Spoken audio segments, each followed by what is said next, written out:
Well, welcome, everyone. Thank you for participating in the Outdoor Equity Grants Program Technical Assistance Workshop.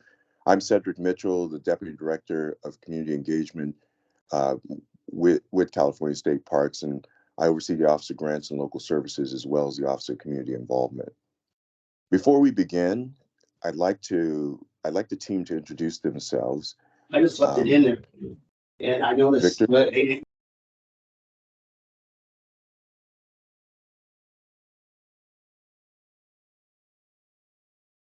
Did we lose audio? Nope, you're good. We just had to mute somebody. That's all. Okay, so before we begin, let's go ahead and have the team introduce themselves. First, before we do that, I'd like to apologize. I'm having technical issues, so I can't come on screen right now, but hopefully I'll be able to join you on screen a little bit later.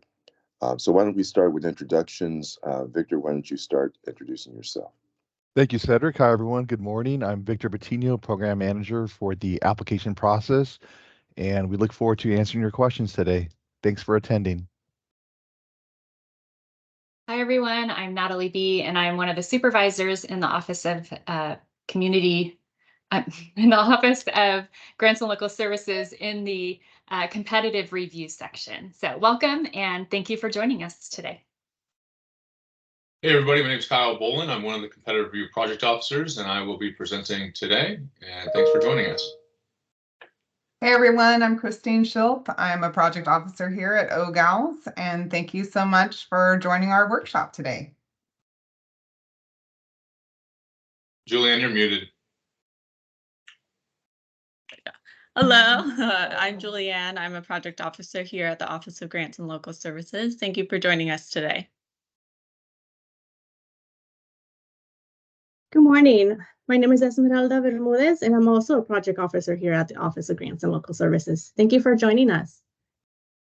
My name is Adela Valdez, and I'm a competitive project officer. Thank you very much for being here with us today. And we also have project officer Nikki Lambert, who is working behind the scenes conducting screen share. Thank you again for joining us. We're excited to talk about the Outdoor Equity Grants Program. We'll call it at this point OEP for short. This workshop will provide guidance for round 2 of OEP, in which applications are due December 14th, 2023. Round 1 funded $57 million for 125 programs throughout California. This round will provide $50 million to continue the legacy of the program. OEP's intent is to increase the ability of residents in underserved communities to participate in outdoor experiences within their community, at state parks, and on other public lands. OEP is a unique funding opportunity that provides funding for transportation, logistics, program operations, and capacity costs associated with reaching historically underserved urban and rural communities throughout California. As we begin our workshop, I want you to be aware of a few key approaches in this program. OEP funds are for program operation only. Construction projects are not eligible. Programs that combine both multiple activities within an underserved community, multiple trips that provides access to natural area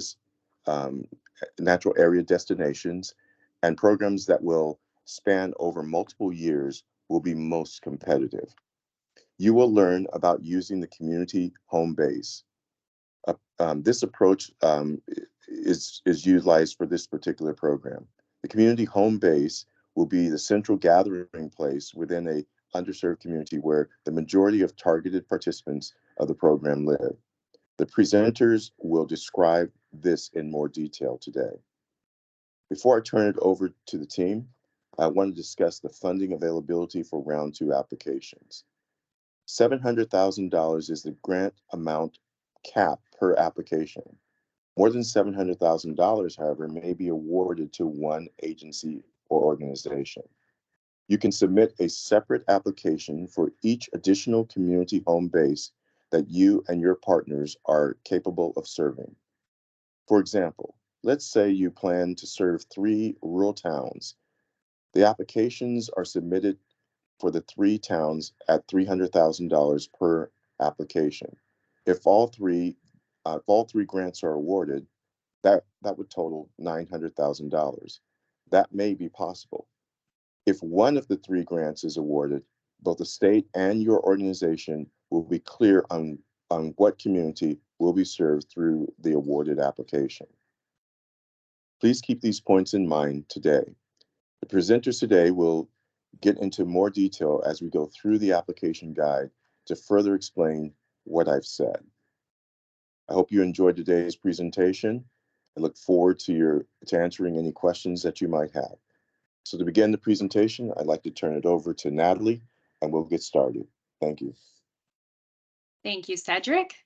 Again, we're so glad that you're here with us today. And I wanted to start us off by letting you know this webinar is being recorded and it will be posted on the OEP webpage shortly after our sessions this week. A few of the webinar features to be aware of is first, closed captioning. Nikki is currently going to circle where you can find the closed captioning feature. It's actually under the 3 little dots, which is the 3 little dots, and it says more. And then if you click on that and go down to the settings over under accessibility, click on that, and then you'll have the option to turn on captions. The next is the chat feature. And Nikki's circling that right now as well. Please use the chat feature to ask your questions throughout the session today. And for any of you who do not see the chat feature, past participants have been able to access it by exiting and re-entering the workshop. We will be going page by page through the application guide here shortly, and we encourage your questions. It really helps our workshop and helps get clarity across the board for all of the participants we have today. We will answer most questions directly in the chat. We will also be addressing some of your questions out loud. If you see an icon next to your comment or your question, such as a thumbs up or a heart, that's just our way of communicating with each other internally as to who will be responding to your comment. So with that, I'd like to start us off with reviewing the agenda for today.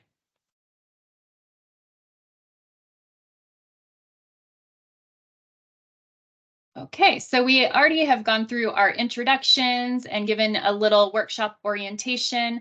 After this, I'm going to go into the timeline and review our competitive chart.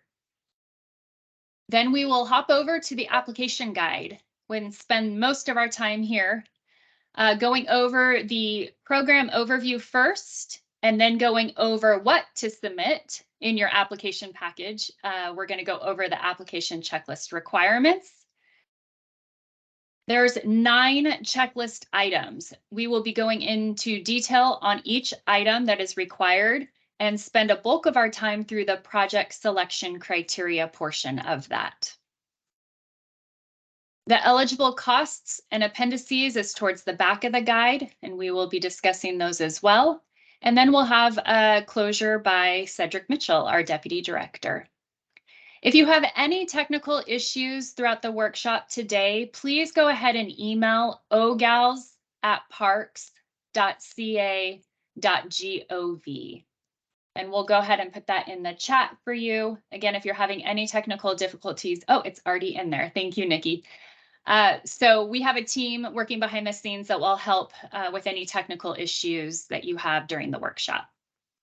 And then after the webinar, please reach out to your competitive review project officer with any additional questions, and we'll go into how to find your competitive review project officer a bit later in today's session. Okay, now we're going to review the timeline for round 2.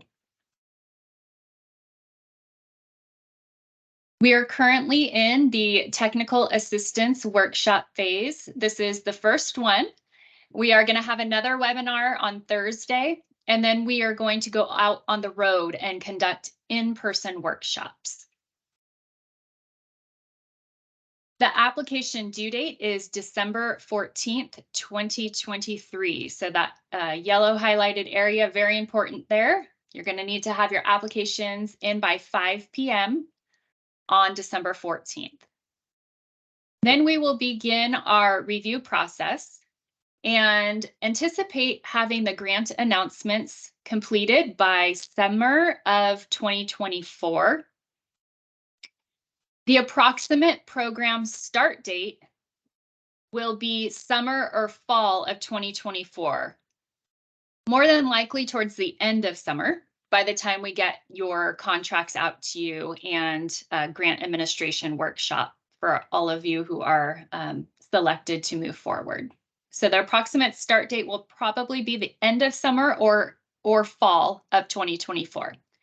And then the last box here, you'll see that the program can actually operate for approximately 3 years from the date of grant award. It can be a multi-year program that you can plan to perform.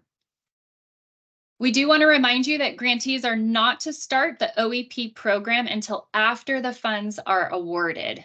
Again, that's going to be estimated late summer 2024, possibly fall of 2024. And the department is currently working on budget clarification for the end date, and we should know more in spring of 2024. As soon as we have confirmation on the end date for the programs, we will make sure to post it on the OEP's website. Again, you can anticipate approximately 3 years to run your program, and we will provide additional clarification on that end date as soon as we have additional information. Again, here's another reminder that we have competitive review project officers that are happy to help with any questions after the webinar today. They are assigned by the county. You're going to reach out to the competitive review project officer for the community home base that you're proposing. And we'll get a little bit more into detail on what the community home base looks like as we get going. Now we're going to look at the competitive chart. Just going to briefly let you know that this is available on the OEP's website. And really, it's just a planning tool to use in conjunction with the application guide. So it basically summarizes things that you want to be aware of in just a couple of pages, but definitely use this as a planning document to try to be able to submit the most competitive application that you can. And the application guide pages that are in this column towards the right is where you can find additional information about the information that we have over in the left section under the competitive chart questions. So just use this as a resource to help plan your project. Okay, so now we are ready to hop over to the OEP application guide. As we go through the guide today, we will be going page by page and we'll point out key information on each page. We will ask for questions that you might have for that page or section. And again, we'd ask that you please use the chat feature to ask your questions through today's workshop. Let's turn to page 5 and review the table of contents. This lists 4 sections. You'll see the program overview, application package, eligible costs, and appendices. There are 4 color-coded sections which correlate to the top headers, so applicants can orientate themselves as to where they are in the guide. I want to draw your attention to the very last sentence on this page. All words and terms that you see throughout the guide are small caps. That are small caps are actually defined in the back of the guide. So anytime you see a small capped term, it means it's a defined word in the back of the application guide. Now we'll turn to page 6 and go over the program overview. I do want to point out in the top section here under introduction, there are 3 key terms in cap letters. One of them is community home base. We also have outdoor program and natural area trips. These are in small capped because they are defined. We are going to go ahead and read the definitions so we all can get a better feel for this program. So let's turn to page 60, which is the community home base. All right, the community home base is a central gathering place for residents of an underserved community where the majority of targeted participants live. For example, a school, recreation center, community meeting space, or local park may serve as the central gathering place in an underserved community. We will be going a little bit more into the community home base in the next section as well. Now we'll go to the definition for outdoor program, and that's on page 62. The outdoor program is experiences that are proposed through one application that promote education, physical activities, leadership, and career pathways that strengthen participants' connection with the natural world. These include activities in the community, as well as transporting residents to natural area trips from the community home base. We want to make sure that everyone is clear that this program cannot fund construction projects of building or land infrastructure. It is strictly for programming only.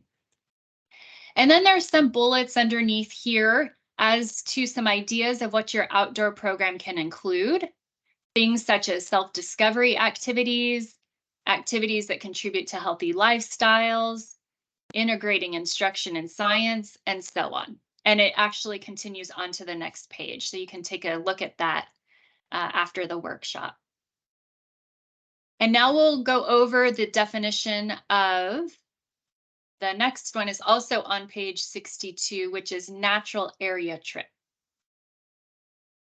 A natural area trip is a location outside of the 5-mile radius from the community home base that is challenging to access by residents, such as beaches, rivers, lakes, forests and mountains, deserts, tribal land, and state and national parks within California. Zoos, aquariums, natural history museums, and botanical gardens may also be eligible destinations if the primary purpose is for nature education. Okay, so that gave you a good basic feel for the spirit of this program, and now we'll turn back to page 6 to review the eligible applicants, which are all local, state, and federal agencies.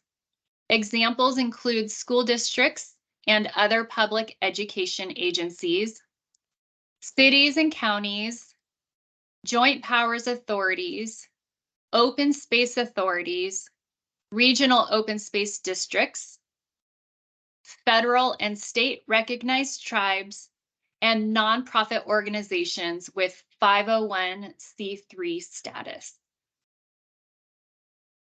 As I mentioned in the timeline, the grant performance period, applicants can plan to operate the program for multi-year. It could be approximately 3 years from the date of grant award. Remember, the OEP program cannot start until after the funds are awarded. Again, that's estimated late summer or fall of 2024. And as I mentioned earlier too, so we are working on budget clarification for the actual end date, and we'll post that as soon as we have it on the OEP's website. The maximum grant request per application is $700,000, and the minimum is $20,000. And most exciting of all, there is no match requirement for this program. Each application will propose a community home base, which we'll go over next. Julianne will take care of that section. And $700,000 is the cap per community home base, so per application. And there's no limit on the number of applications you can submit. So again, one community home base per application, and the maximum is $700,000. Yeah, and basically, as Cedric mentioned, you can submit a separate application for each community home base that you and your partners are capable of serving. And this does mean that you can actually be awarded more than $700,000 to one agency or organization. With that, looks like the chat is pretty active, so keep continuing to put your questions in the chat, and I am now going to hand it over to Julianne. Thank you, Natalie. All right, let's go ahead and turn to page 8 for the program overview of the community home base and the grant selection criteria. This page explains to the applicant that each application will, 1, identify a community home base, which will be a central gathering place like a community center or a school, and 2, plan activities in the community home base and plan trips to natural areas outside the community home base. For example, activities in the community could include preparing students for a school trip to a state park, or providing educational nature walks along a creek in the community. And trips to natural areas could include transporting the participants from the community home base to natural areas that are challenging to access, such as regional, state, or national parks, beaches, rivers, lakes, forests, mountains, or desert areas statewide. Let's go ahead and turn to page 9 for the community home base diagram. This page shows the basic approach for the program. The first step is to identify a community home base in the community for a central gathering place, like a recreation center or a school. The second step is to have activities within the community home base, like preparing families for a camping trip. And the third and final step is to organize trips from the community home base to natural areas. All right, let's please turn to page 10 for the application process. The application deadline is by 5 p.m. on December 14th, 2023. The application process section outline identifies important steps to follow as you submit your application. And at the bottom of page 10 is the grant administration process. Applicants who receive a grant must attend a mandatory grant administration workshop before receiving their contracts. This workshop will review the payment process and other administrative processes to ensure successful completion of the program. The grant administration process continues on to page 11. We will also be offering successful applicants outdoor recreation leadership training from the department's Office of Community Involvement. This is voluntary, but again, it is available to successful applicants. Up to 2 people who represent the grantee and will directly engage with participants may attend the training for free. Graduates of the training will have access to FAM Camp supplies. FAM Camp includes free use of camping supplies for up to 30 participants, which includes tents, sleeping bags, sleeping pads, lanterns, and cooking equipment, as well as free use of campsites in specific state parks. Grantees would only need to bring their own food and participants. Keep in mind the OEP grant may cover the costs of transportation and food to FAM Camp. Please put any questions you have in the chat feature. And I will now hand it over to Kyle. Perfect. Thank you so much. We'll please turn to page 12 for the application package. So the next pages we will cover contain information and guidance on completing the application. Submit only the items requested in the checklist. Do not submit supplementary materials such as letters of support. Applicants can find the forms that we're about to go over. There are fillable versions available on the OEP webpage. Please turn to page 13 for the application checklist. Applicants will use the checklist on page 13 to organize the application, which provides the documents that will need to be uploaded into the online application portal submittable. This checklist identifies which items require the authorized representative's signatures. Next, we're moving on to page 14 for the application form. This page provides instructions on filling out the application form. Next page is page 15, where this is here is the application form that will be used for this program. It provides boxes to include the program name, community home base name and location, applicant contact information, and this form must be signed by the authorized representative. Next, we'll move on to page 16. So this page is an overview of the grant selection criteria, checklist item number 2. This criteria will be used to rank all statewide applications. There are 8 criteria for this program that add up to a maximum of 100 points. Notice the bullets. All applicants start with 0 points.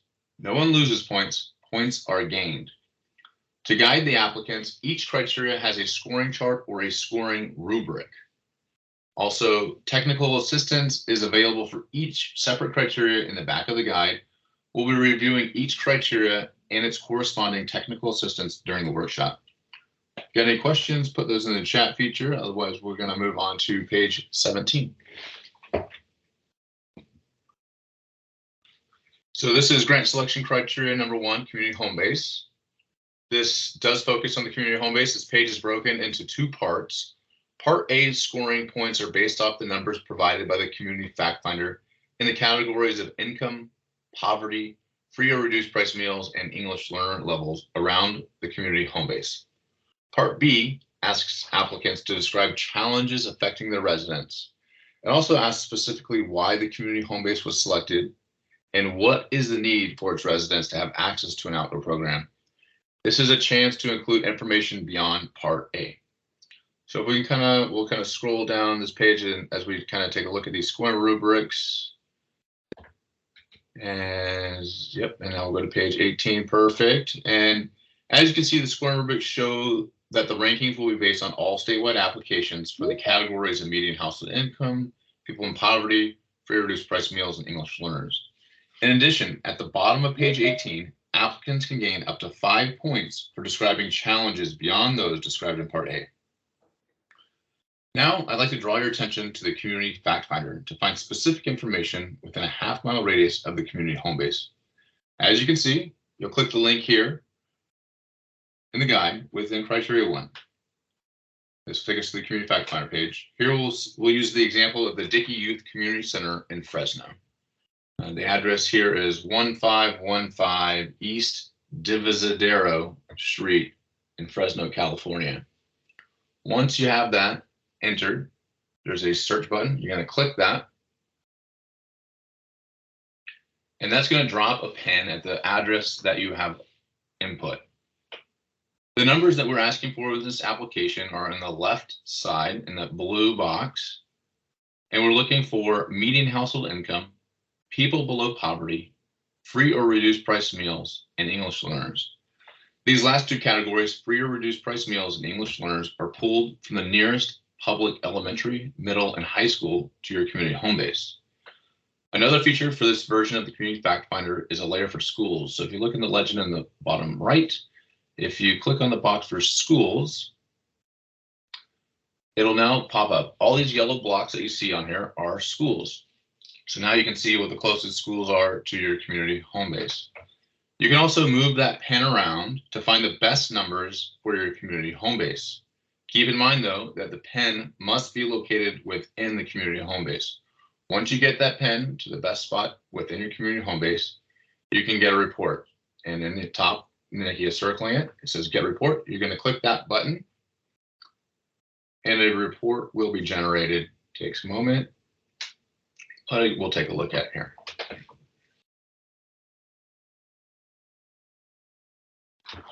So this is what the Community Fact Finder report will look like. Again, we pull data for this application for criteria 1, median household income, people below poverty, free or reduced price meals, and English learners for your response to part A of the criteria. Only submit one Community Fact Finder report for each proposed community home base. Remember, only one community home base per application is allowed. Let's turn to technical assistance on page 49 of the application guide.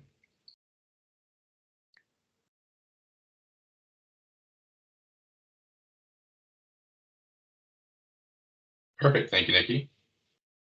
The community home base should be strategically located within walking distance for the majority of residents and should meet the intent of this funding opportunity. We invite you to review the definition for challenges and use it as a guide to tell the community story. Please put any questions you might have into the chat feature. I will now hand it over to Adela. Thank you, Kyle. Please turn to page 19 to view grant selection criteria number 2, community planning. Here, applicants will describe how the community's feedback was obtained through outreach and to provide the ideas that the community had for outdoor programs, including activities at or near the community home base and activities at the natural area destination that will be implemented. At part A, you'll describe at least 2 meetings that were conducted in person at the community home base or within a half-mile of the community home base. At part B, you'll describe the topics presented at the meetings and all ideas from residents that will be included for the activities in the community. And at part C, you'll describe the topics presented at the meetings and all ideas from the residents that will be included for the natural area trips. Next, let's move to page 20. Here, you'll see that in order to score the maximum points, an applicant will conduct at least 2 meetings in person at or near the community home base, involving at least 10 youth and 10 adults in total through the combined meetings. Also, points will be given for listing the accepted ideas for the activities in the community and natural area trips. Technical assistance can be found on page 50.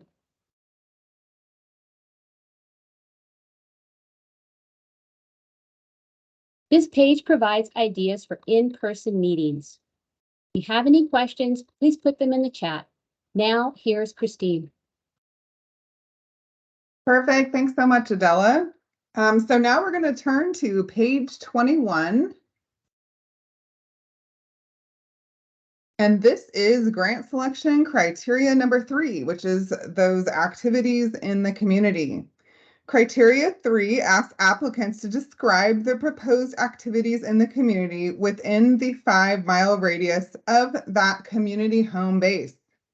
This criteria is designed to capture what activities will take place within the community for the outdoor program. So there, for part A, numbers 1 through 3, applicants will provide the activity's title and location. And remember again that these activities must be within that 5-mile radius of the community home base. Numbers 4 through 7, applicants will describe whether the activity in the community is for learning about the community's environment or preparing for one of the natural area trips. The applicant is to provide a summary of planned activities, which will include the educational goals and age groups that will be participating. So for parts B and C, applicants will be asked to provide the total number of activity days and the total number of youth participants served. So moving on to the bottom of the page here, you'll see that the scoring rubric reflects points that can be earned by answering if at least one activity in the community will include learning about the community's environment, preparing participants for natural area trips, and will include that multi-generational residents, including families and older adults. So on the next page, on page 22, those questions that you were asked on the previous page, that parts A through C, will also be ranked against other statewide applications with similar grant requests. As you can see, looking at this page, at the 3 scoring rubrics, applications will be ranked on the proposed activities in the community, the number of activity days, and the number of youth participants. So what do we mean by similar grant requests? The definition of similar grant requests can be found on pages 63 and 64. So let's turn to that page 63. So at the bottom there, you'll see the beginning of that definition. And there you'll see the groupings of that similar grant request. And so for these, it's designed that applications with smaller grant amounts will compete with each other only, and those applications with larger grant requests will compete with each other only. So remember that term, similar grant requests, because it will be used for both this criteria and the next criteria. So let's turn now to page 52.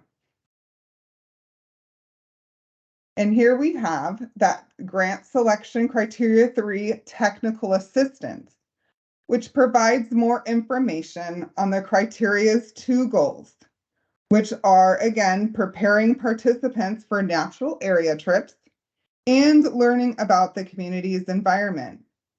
It is important to mention again that to be eligible as an activity in the community, it must involve outdoor or indoor education components within that 5-mile radius of the community home base. All right, so please put any questions in the chat feature. So moving on to criteria 4, and this is back on page 23. Perfect.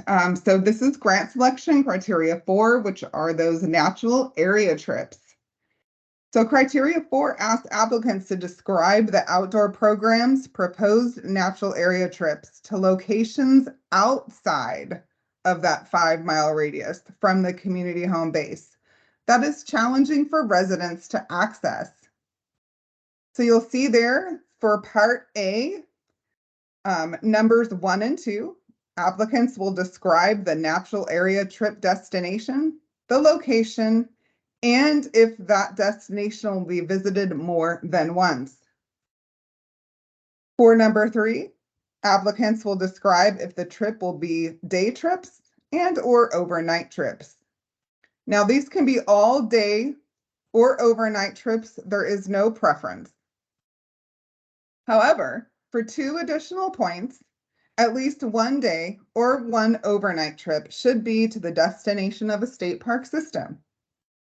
For numbers 4 through 7, in the description of the natural area trips, applicants are requested to include a summary of planned activities, which include a self-discovery, and the definition of that is unstructured time in nature. So it must include that self-discovery aspect and an educational goal, and the age groups that will be participating. For parts B and C, Applicants will also be asked to provide the total number of natural area trips and the total number of youth participants served. At the bottom of this page, the scoring rubric reflects points that can be earned by answering if at least one natural area trip will be to a destination of a state park system, involve both self-discovery and educational experiences, and include multi-generational residents, including families and older adults. So on the next page, page 24, again, those questions that were asked, that part A through C, will also be ranked against other statewide applications with similar grant requests. So there's that term again. If you remember from the last criteria, similar grant request is defined in the back of the application guide. As you can see, looking at the 3 scoring rubrics on this page, applicants will be ranked on the range of natural area trips, the number of natural area trips, and the number of youth participants. So now let's turn to page 53 to look at the start of Criteria 4's technical assistance.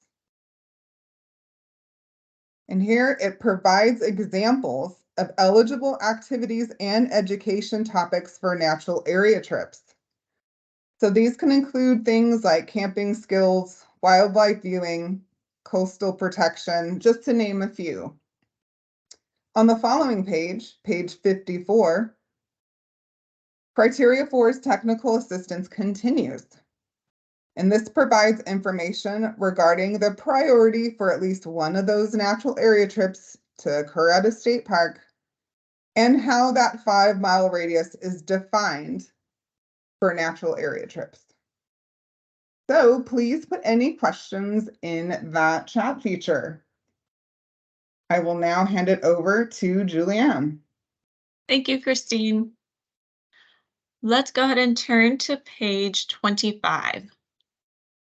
This is for grant selection criteria number 5, participant recruitment plan. This criteria question asks for a strategy for inviting, recruiting, and encouraging residents with an emphasis on youth that live within a half-mile of the community home base to participate in the outdoor program.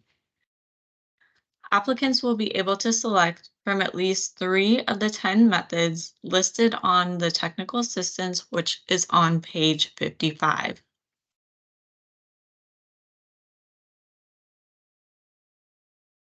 And as well as explain why those methods will be effective. Some of these methods could include collaborating with local schools, conducting door-to-door in-person invitations, and mailing flyers to residents within the half-mile radius. Let's go ahead and turn to page 26 to go over grant selection criteria number 6, internships.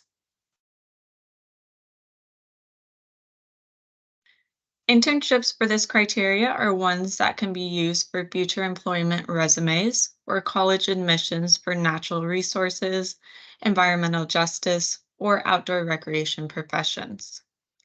The scoring rubric shows that maximum points will be given for 3 interns at 200 hours each. The internships need to be directly related to the outdoor program. Technical assistance for this section can be found on page 56. The technical assistance provides a list of 7 types of eligible internship services. These internships can be paid or unpaid. If the internship is paid, this is an eligible grant expense. Please put any questions you have in the chat feature, and I will now hand it over to Esme. Great, thank you, Julianne. All right, so if we can please turn to page 27. Great, thank you, Nikki. We're going to go over the grant selection criteria number 7, partnerships in capacity building. So criteria number 7 focuses on partnerships with the applicant. to help achieve any of the goals outlined on grant selection criteria number 3, which is the activities in the community, the grant selection criteria number 4, which is the natural area trips, or the grant selection criteria number 6, internships. The scoring rubric on this page shows maximum points will be given to applicants with 3 or more partnerships. So if we can go now to page 57 to review the technical assistance for this criteria. Great, thank you. Let's go over a few of the partnership examples. So let's go over partnership example number 1. Capacity building, such as teaching the applicant or another partner a service skill, cultural awareness training, administrative assistance, mentoring, etc. Let's go over partnership example number 5. A group that specializes in serving a specific age or cultural group, foster youth, or language translation interpretation. As stated under partnership in example number 8, there is no point advantage for greater amounts of committed funds or cash. Okay, if we can scroll a little bit below page 57, great, thank you. Now let's go over a few examples that will not receive credit as partnerships. So number 1, entrance to destinations. An entity charging a standard non-discounted entrance admission fee to the public that would pay for is not considered a partnership. And then number 3, paying vendors. Paying for profit vendors full price for services such as transportation, charters, rentals, lessons, activities, etc. are not considered partnerships. Now, if you could please turn to page 28, Nikki, for us, please. Thank you. We're going to go over the grant selection criteria number 8, mentoring youth leaders after the grant performance period. So for this criteria, applicants will provide a plan for mentoring youth after the grant funds expire. Sustaining the outdoor program beyond the grant performance period is not required. However, this is about engaging youth after the outdoor program grant has ended.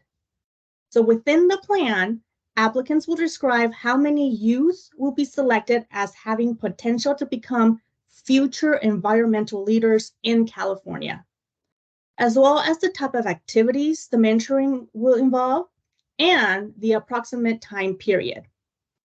Or if it's not possible to mentor youth after the grant performance periods, please explain that to us and why.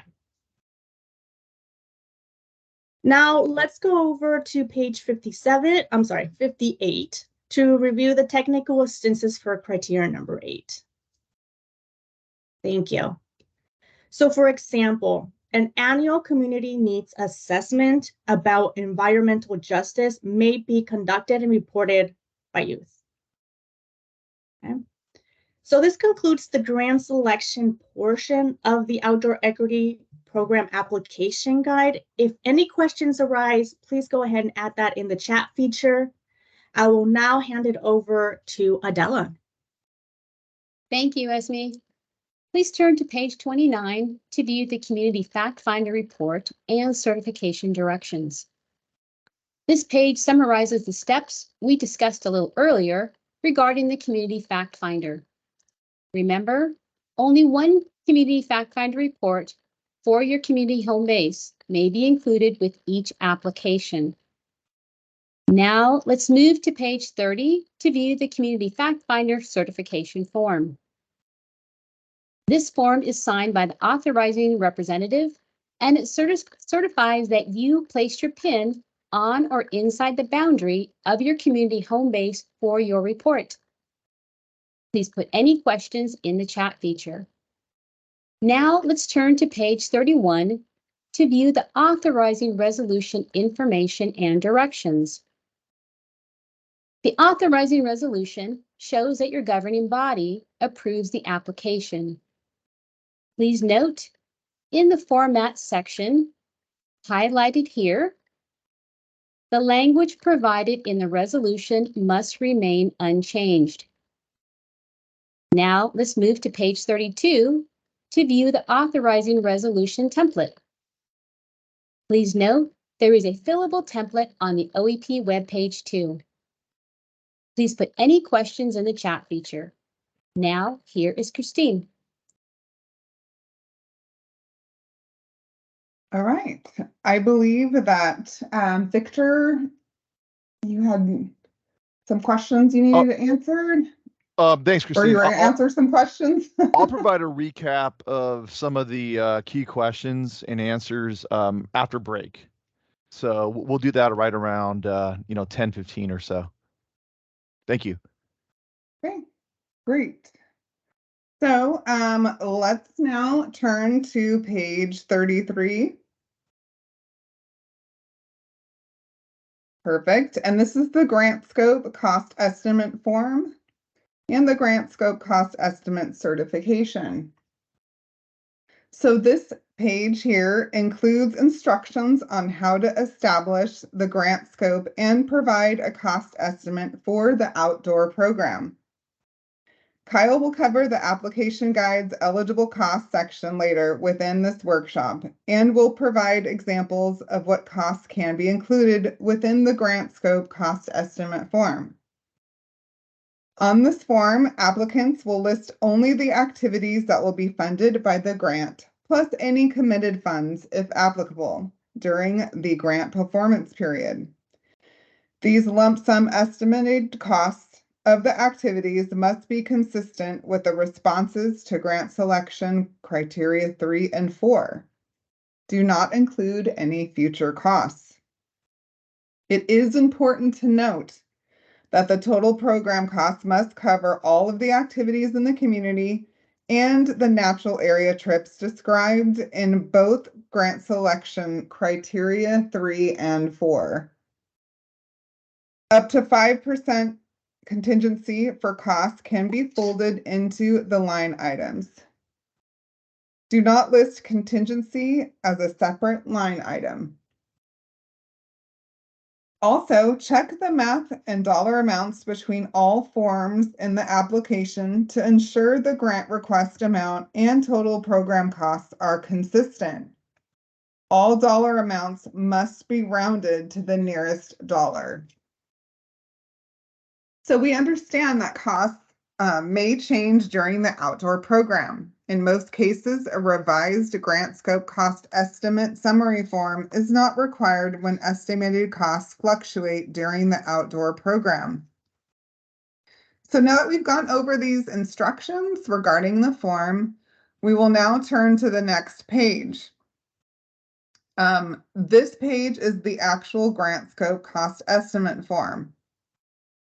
So here you will see where applicants will list the outdoor program titles and costs, the natural area trip costs and titles, and also the internship costs, liability insurance premium costs, and total program costs at the bottom of the form there. So one thing to note, the grant scope cost estimate form will be available as a fillable template on the OEP webpage. That will be available soon. The fillable template will look very similar to this form. However, it is going to be expanded so that the first page will be dedicated to listing all the activities in the community. And the second page will be dedicated to listing all the natural area trips. And then the third page will be dedicated to listing, again, all of the items that are shown on this page. So next, let's turn to page 35. And this is the grant scope cost estimate certification. This certification encourages applicants to be aware of the eligible cost rules when developing their grant scope cost estimate form. The grant scope cost estimate certification is available as the last page of the fillable form that will be located again soon on the OEP webpage. So please put any questions in the chat feature. So now we're going to turn to page 36, which is the funding sources form. So here's the instructions here on this page, and it includes how to list the outdoor programs, funding sources, and any participant fees or loan sources, if applicable, on this form. If the grant itself will fund the total program cost, then the top right box will show just the requested grant amount only. If the outdoor program will have any other funding sources in addition to the grant request, then identify each funding source by name, source, amount, and committed date on the form. Again, check the math and dollar amounts between all forms to ensure that the grant request amount and the total program costs are consistent. If the outdoor program will have participant fees, you will list those estimated amounts on this form as well. These are fees charged to participants for costs beyond what the grant will pay for. If any part of the outdoor program will involve fees charged to participants, the amount charged should be reasonable, as the applicant will need to consider participants affected by poverty. If the funding source is a loan, the applicant must identify that type of loan and shall not use any of the grant funds for the purpose of making any leverage loan, pledge, promissory note, or similar financial device or transactions without prior written approval by our office. Lastly, if the funding sources change during the grant performance period, a revised form is required within 30 days. So let's turn to the next page. And this is the actual funding sources form. So again, if the grant is totally going to be the grant request, you're going to put that amount up on that top right-hand corner there in that box, and then have the total program cost at the bottom right-hand box. There is a fillable template of this form also available on the OEP webpage. All right, so with that, please put any questions in the chat feature. I will now turn it over to Esme. Team, we're definitely ahead of schedule. Great pace so far, but I think it's time for let's do a break now, and then I can go through all the questions and answers we provided in the chat and pick out some of the key questions and answers that may be helpful. So we'll regroup at 10:12. 10:12. So 10-minute break. Thank you.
All right, everyone, welcome back from break. Hope everybody had a great 10-minute stretch break. Let's go ahead and continue on. Nikki, if you can please turn to page 38 for us. Great, thank Esme, I you. was going to do a quick recap of the questions so far. Go right ahead, Vic. Thanks, Esmeralda. Thank you. Okay, so we got some great questions in the chat feature today, and some of the questions are from school districts that I think are trying to serve multiple schools. And one example was a question about, well, we would like to serve 20 schools, but we have to establish 20 different home bases and submit 20 different applications, which is a great question. For applicants that serve an entire county, for example, or we know of some applicants that actually, canvass the entire state. The first piece of advice that I would give you is to go back to criteria number 1, which is about the community home base. And you would want to strategize of all your potential locations, whether it's 20, 40, or 10, or for example, I would start by which location is both the most competitive under criteria number 1, looking at income, free or reduced price lunch enrollments, etc. And start there. You would want to prioritize establishing a community home base in a area that would be most competitive against other statewide applications. So again, that would be a low income area. The second part of the question is, can youth or other participants be served that live further than a half-mile radius? And the answer is yes. Under criteria 1B, you'll explain why the home base was established as a central gathering place for residents who currently lack access. And so, team, if you could jump ahead to the technical assistance for criteria number 1B. And that is on page 49.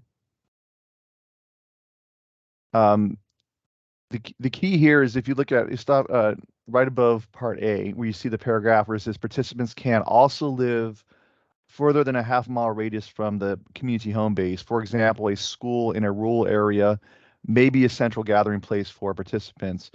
And if you go a bit further under part B of the same page, look at the last paragraph. For rural areas where participants may need to commute further distances from their neighborhoods, explain why the home base is centrally located and accessible.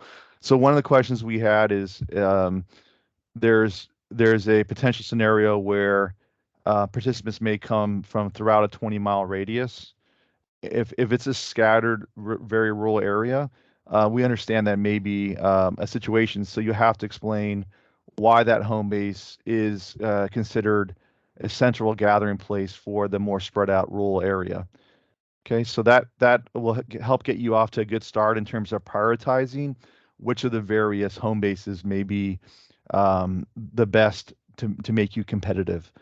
We do welcome multiple applications, so you can submit as many applications for programs that you'll be able to achieve if awarded. And it is possible that multiple grants may be awarded per applicant. But again, I would start with which home base would be the most competitive and start prioritizing your applications that way. The second tip I'd like to give you is to go back to the chart, and I'll post it right now in the chat feature. And team, if you could please do a screen share of the chart.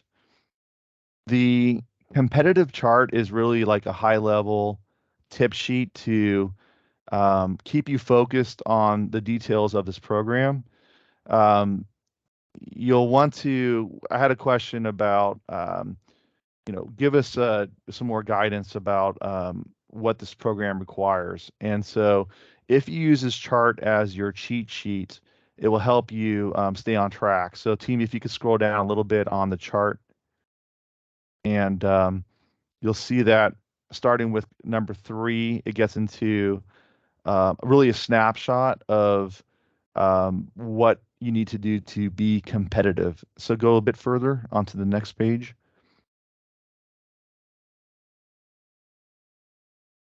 And so you'll see what we covered before break. Here, this is more of a kind of high level summary of questions to make sure you're on track. So I would use this as your cheat sheet. And then finally, in the application guide, there's scoring rubrics, which gives you further clarification of what this program is looking for. So make sure that you pay attention to the scoring rubrics in the application guide. For example, go to criteria number 3. We had a question about, what should we involve in our program? So if you look at the scoring rubrics for criteria 3, this helps further clarify the intent of each question. So we have some set questions in the criteria, and we'll use your response to actually score those applications statewide. And so the scoring rubrics can give you further clarification of how to be competitive and make sure you're on track. Stacia, if you can't see the screen share, we recommend that you leave the meeting and come back in, and hopefully you'll be able to see what's on the screen. And finally, each of the criteria also has technical assistance. And so for those that are new to the program, after this workshop, we definitely recommend you read the guidelines, go through the technical assistance section for the criteria, and that also provides further guidance. So there's a lot of assistance and guidance that are built into these guidelines through the definitions section, the technical assistance section, plus the chart. And so I would recommend that you read these and then follow up when you have more questions after the workshop. Our team is here to help you all the way through December 14th. So we look forward to your questions throughout the application process. Okay. All right. Thanks, team.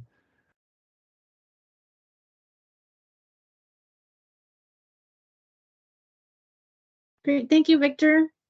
All right, so let's dive in back to the application guide. We're going to review checklist item number 7, applicant capacity. So here, applicants will answer 5 questions regarding their capacity to achieve the outdoor program during the grant performance period and their implementation plan for sustaining a successful program. Applicants will respond to the following areas to establish capacity. Number 1, previous experience with outdoor programs.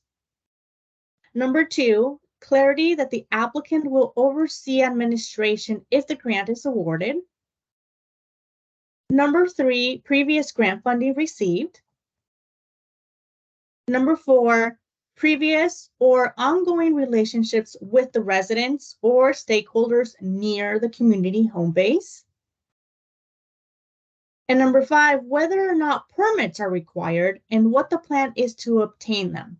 The applicant will answer the following letters A through C listed below, which include A, where the applicant describes if the land owners of the locations listed in the response to grant selection criteria number 4 have been contacted and determine if a permit is required.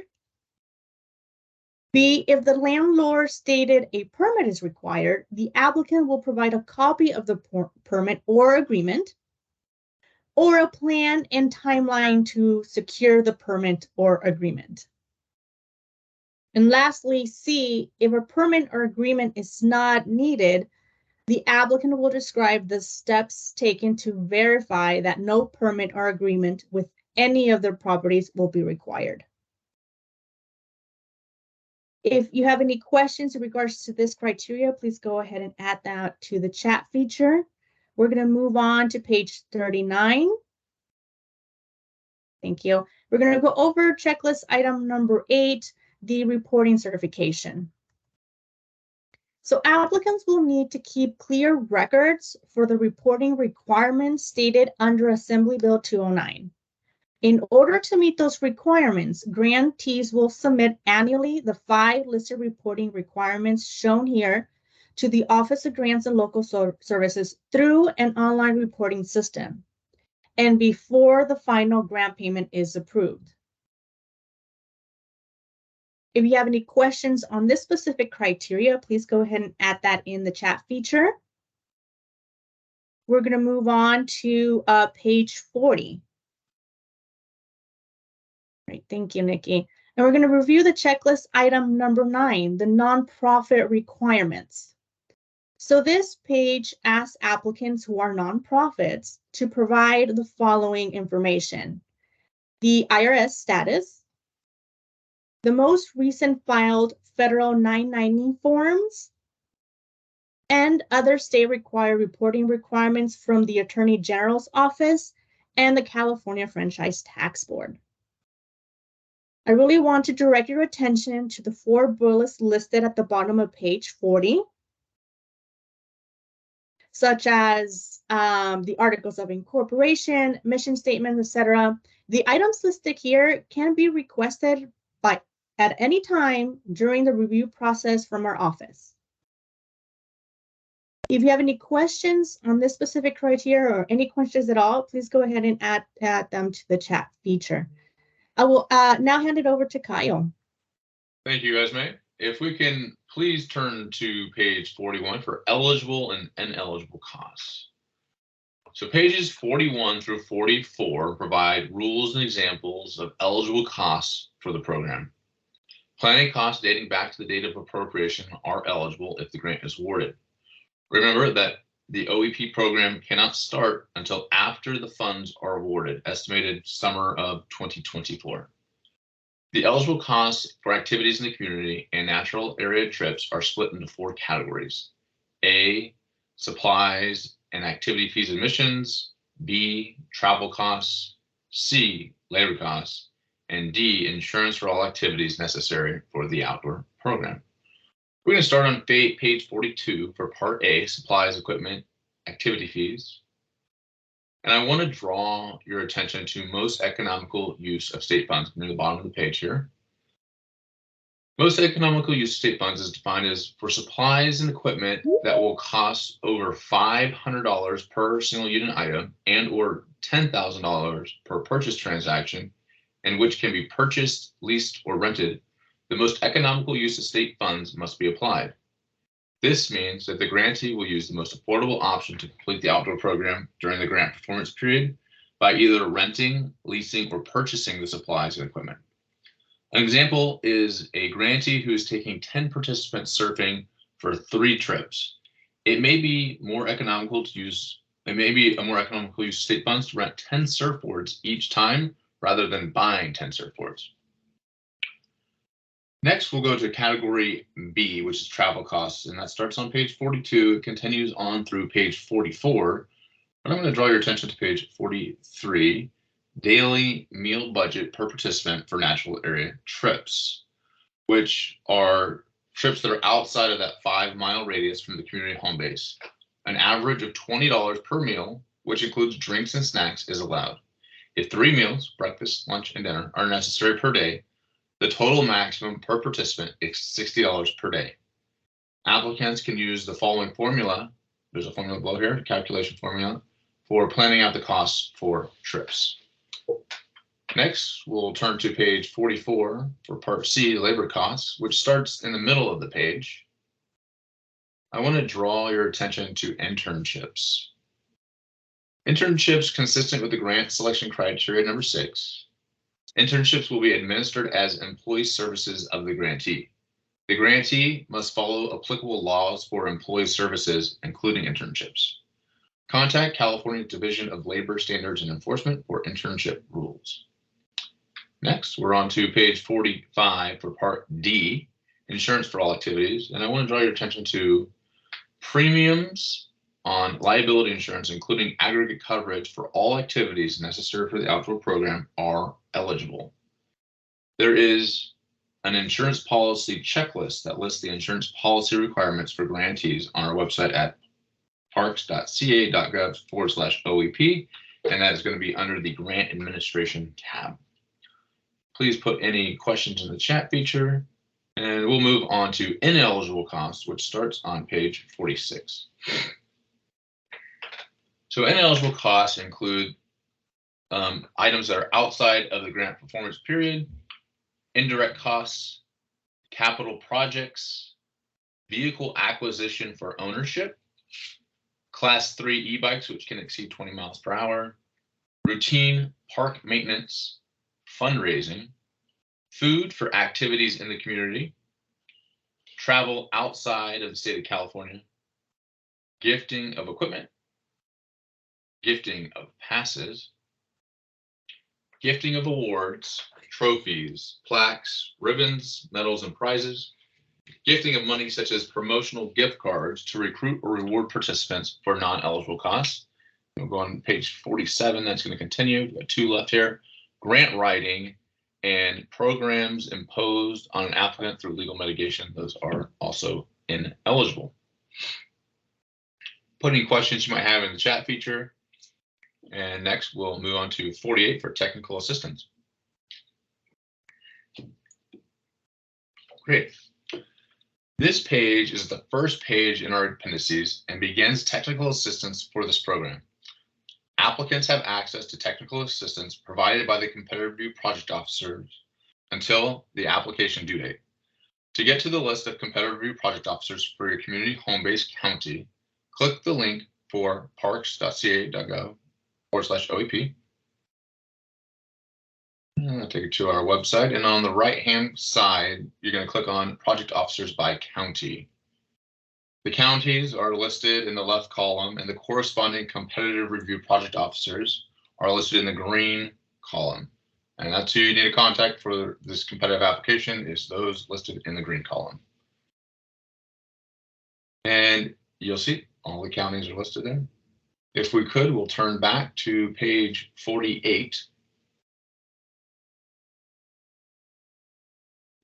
Thank you. Project officers can provide feedback on checklist items, except for project selection criteria, which is checklist item number 2. If there are still incomplete items after the application deadline, project officers will work with applicants to determine timelines for those items. Remember, we are here to help along every step of the process.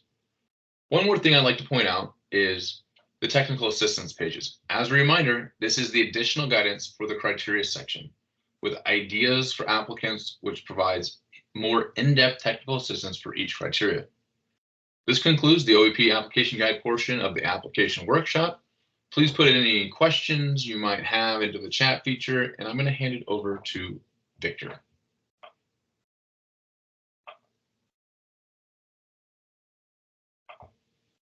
Great, thank you, Kyle. I'll do a quick recap of some more questions, and then we'll do a recap on the timeline and next steps. Cedric Mitchell, our deputy director, will provide some remarks, and then we will open it up for you all to unmute yourselves. You can raise your hands through this system, and we'll answer your questions because we have plenty of time. So we'll stay here as long as you still have questions. Also, we have a in-person series of workshops coming up as well, so feel free to attend those too. So thank you so much, team, for presenting so far, and everyone, thanks for the great questions in the chat feature. Kyle, I'm going to ask you in a few minutes, Kyle, to do a display of the 5-mile radius for establishing if it's in the if it qualifies as a activity in the community versus a nature area trip, and why that's important in terms of food being an eligible cost or not being eligible. So Kyle, if you can prepare to kind of show the difference between a 5-mile radius as the bird flies versus travel distance, that would be great. And just prepare to do that in a few minutes, Kyle. Thank you. And so let's see here. Going back, I think one of the key questions is going back to, thank you, Amanda. This is a question from Amanda, and it's about having planning meetings before the application. This goes back to criteria number 2. And so one of the questions that we received earlier was, are the meetings required before the application? And the answer is yes. These are planning meetings before the application. That's explained on the top of this page. And can you go a bit lower to, so Amanda's, comment was that there may not be an ideal location to have large meetings. So I just wanted to, first of all, clarify that it's not necessary to have large meetings. If you go to the next page in the scoring rubric, you'll see how we plan to score the application. So to score the most points, which is 2 points under for the number of people involved, you just have to involve 10 youth and 10 adults through the combined set of meetings. So for example, you could have one meeting with 2 youth and 2 adults, and another meeting with like 8 youth and 8 adults, and that gets to your total quota of 10 youth and 10 adults. So it's combined. So these are pretty small meetings. The second thing is concern about whether the location is accessible for the potential participants. And this is a good time to test if your potential community home base is accessible or not. So you want to have I would recommend trying to have your meetings at the home base and using that as a way of testing. Do the folks that you're planning on serving in the community feel that that's a ideal central gathering place to launch your program if the grant's awarded, as a central gathering place to take residents from the community to natural area trips? So hope that helps. Also, we have technical assistance as well for criteria number 2 in the technical assistance section. I want to really emphasize to all of you to read the not just the scoring rubrics that were shown on the screen here, but read the additional tips and clarification and guidance that's in the technical assistance section for this criteria. Again, also, when you go through these guidelines, when you see words in caps, for example, you'll see in the top of this page, it says in-person meetings, and you'll see those words. The font of those words are in cap letters. That means that is defined in the back of the application guide. So also, as you use the guidelines throughout the process, make sure that you're clear on the definitions too, because that also provides additional guidance for you. Now we had a question about labor, and this is from Gwendolyn. Can you discuss labor in more detail? So let's go to the eligible cost section. And let's go to the labor section. And Gwendolyn, if you could just unmute yourself and kind of clarify what additional questions you may have about labor. Hi, can you hear me? Yes. Okay, great. I wanted to know if we could hire an administrator, someone to oversee the grants as Absolutely. part of this. Yes, that is eligible. You'll see in the bottom of page 44, the bottom bullet point, it says grant administration and accounting. We definitely recommend that you have somebody to keep all records of all expenditures if the grant's awarded. So you definitely want to have somebody to make sure that your organization will pass an audit, which the golden rule is keep all records of all costs, receipts, checks, payments made, invoices. You want to keep all records. So having somebody designated to keep all records for you and take care of administration is highly recommended, and it's an eligible cost. Okay. And could this also be someone like an educator who implements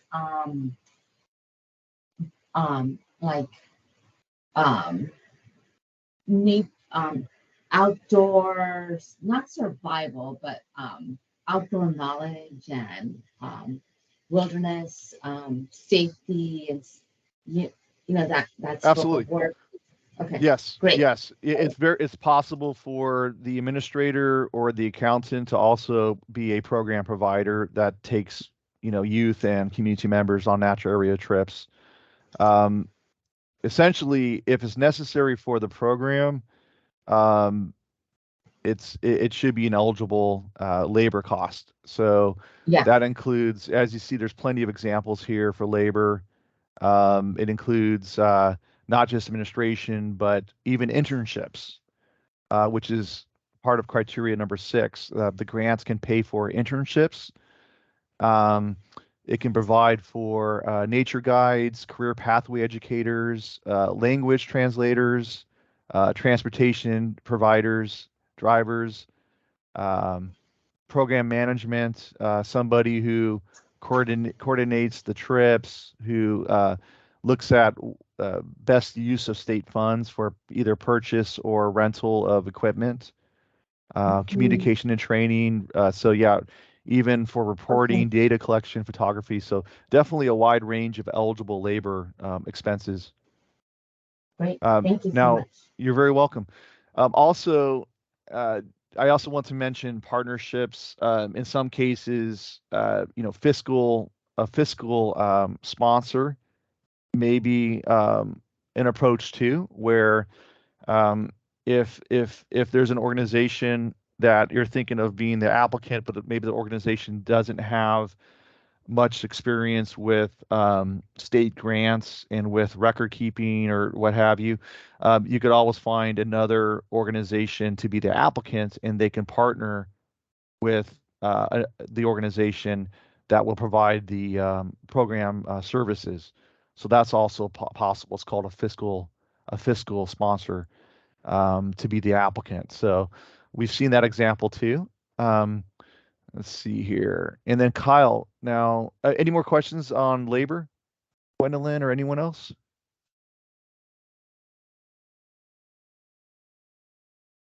Okay. Hi, is it possible I couldn't sneak it in on the chat. Can you hear me? Yes. Okay, thank you. Yeah, I'm trying to get to the bottom of just how administrative and accounting is covered under this grant. But say our organization needed time to prepare an advanced fund, or maybe even just reconcile reimbursements, and there's time involved doing that outside of, say, the May through October time period that we got funding for. Is that eligible because it's outside of that time? So for example, we're actually in the middle of the first round. After our funding period ends in October, we still have work to do to administer this grant. Is that eligible time? Okay, yeah, great. So the can you go to the definition of grants performance period? Well, essentially, there is a something called a grants performance period. So when the grant's awarded, you'll have to make sure at that point that you're charging eligible costs only within the grant performance period. So that's when we get closer to making the awards, which would be sometime in early summer of 2024, we'll work with you. There may be 2 potential start dates because we have $25 million that were $25 million was appropriated in 1 year, an additional $25 million in another year. So some potential applicants will get an earlier start date than others, and so we'll check in with you on determining which applicants need an earlier start date than others for eligible costs. But the grant performance period will be you should plan 3 years from the date of award. So generally, that's going to be for this grant for round 2. It would be summer 2024 through roughly spring of 2027 is when you should plan on eligible costs being available for this grant if the grant's awarded. The other thing is for record keeping, you're going to want to make sure that if you are awarded a grant through round 2 and you have an existing round 1 grant, of course, you'd want to avoid what's called double dipping, which means charging the same expenditure to both grants. And what that basically means is if, let's say, you have an employee and you're charging $5,000 of administrative time to that employee, you don't want to charge the same $5,000 to both grants, right? I mean, the grant can only pay for that person's time one time. So make sure that you're not double dipping between both grants. And that just basically means you're not getting paid $10,000 by charging $5,000 of staff time for grant number 1, and that same time is also charged to grant number 2, because that's the definition of double dipping. So you want to make sure you're only charging a particular cost to one grant.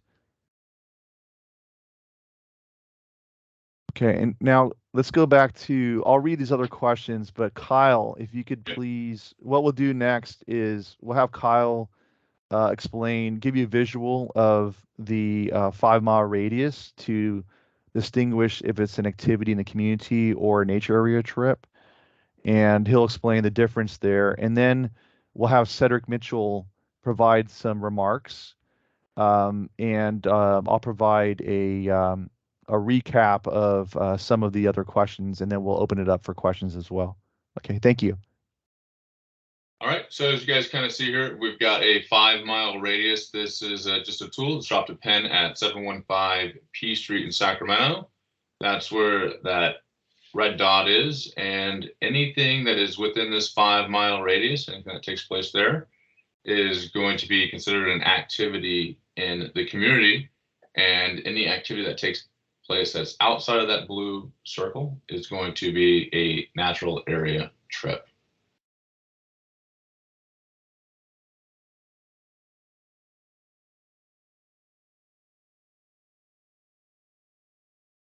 All right. Is that all you wanted, Victor? That works, Kyle. Right. Thank you. Okay. Okay. So Cedric will provide some remarks, and then I'll provide a quick recap of next steps, and then we'll open it up for questions. Thank you. Thank you, Victor. First of all, thank you all for attending today's presentation. We hope it's been very helpful for you. A few things that you might want to consider. Allow this to be your most creative moments when you're thinking about programming to community. The last year we've spent working with OEP recipients from the last round, and many of the comments that we get back are that the program has become a game changer for them in their communities. It opened the door for them to work with communities that they had difficulty penetrating in some cases. It gave them the opportunity to have reasons to bring the community together on multiple different occasions to talk about quality of life issues, to talk about gaining a better understanding of both the environment and in those communities and their neighbors. I want to encourage you, as you're looking at this, to consider the outdoor recreation leadership classes that are provided to program recipients through the Office of Community Involvement. The Office of Community Involvement and I have spent the last year working with over 100 staff members from OEP recipients in the last round, and they seem to feel it's been valuable to them. It's also given them an opportunity to move a bit quicker with their programming. We want to encourage you that even if you don't have outdoor experience, what this program really offers the opportunity for is to expand the palette of services that can be provided to people. What we've found also is that the class that we provide, that my staff and I provide, is really more than just how you set up a tent and how to camp. It really is about community empowerment. It's about communication skill development. It's overcoming fears. It is those kinds of skills that will help you to facilitate folks in the outdoors. What do you do when you're there? How can you, how to facilitate that? And the Fam Camp program, which we have about 12 different sites in California. One thing, if you are a recipient and you do go through that class, you have free access to that program when it's available to you for a period of 2 years. So for our goal here is to assist you in being successful in any way that we can. But I do encourage you to really dig deep and look at this as not just a program for facilitating trips, but an opportunity to provide a quality of life and to develop deep roots within the communities that you're serving. One of the things that we hope will happen and why the community home base is so important is that when these funds run out over time, that the community will have its own inspiration to not only enjoy nature close to home, but also to rely on each other, to have farther away experiences that don't rely on government or the money that government sometimes provides for them to experience the quality of life of what nature can provide for them. So there's this extraordinary opportunity. Nowhere in the state, certainly I'm yet to find in the country where after the last round, were 125 organizations whose purpose and with funding to connect people to the natural world and give them the opportunity to experience the magic that nature can provide. We have a saying in the Office of Community Involvement. It's that what we want to do is utilize nature as a tool for social change. There's no mistaking in our philosophy. We believe that the programs that we're providing are an opportunity for doing that, to provide social change and community empowerment. This is a social justice issue, and there are social justice programs.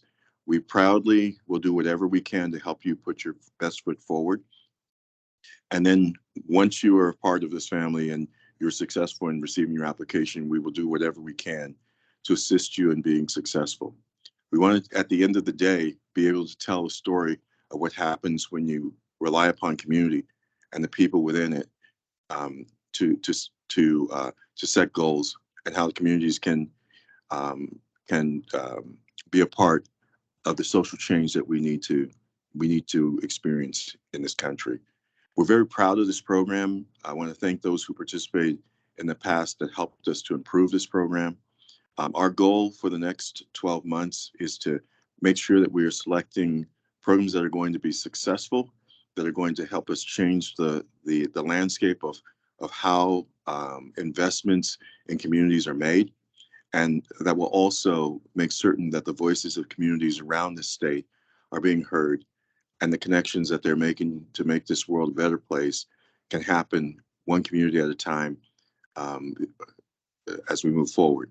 Finally, I'd like to say, understand the power of this program is not just about the people that you will serve directly. The multiplier in this is hundreds of thousands of Californians are going to experience and have experiences that they otherwise would not have had. So we want that to be the legacy of this program. We want your voice to be heard. We want to make certain that those who can assist in the long term, that they are understanding of the power of what can happen when people and communities come together, partnerships are born, and we hear the voice of the people we serve. So on that note, I'm going to turn it back over. And again, thank you, and really encourage you to take advantage of the in-person workshops that we'll be having over the next, in September.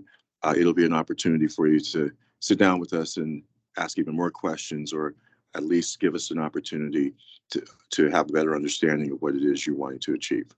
Have a great day, everyone, and I'll turn it back over to Natalie.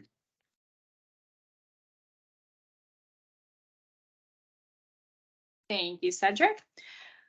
All right. Well, we really appreciate all of your time today, and the questions have been wonderful. So we're going to now open it up to questions and answer session, and you can continue to use the chat or go ahead and raise your hand and we'll call on you, and you can just come off of mute and ask your question to the group, and then we can go from there.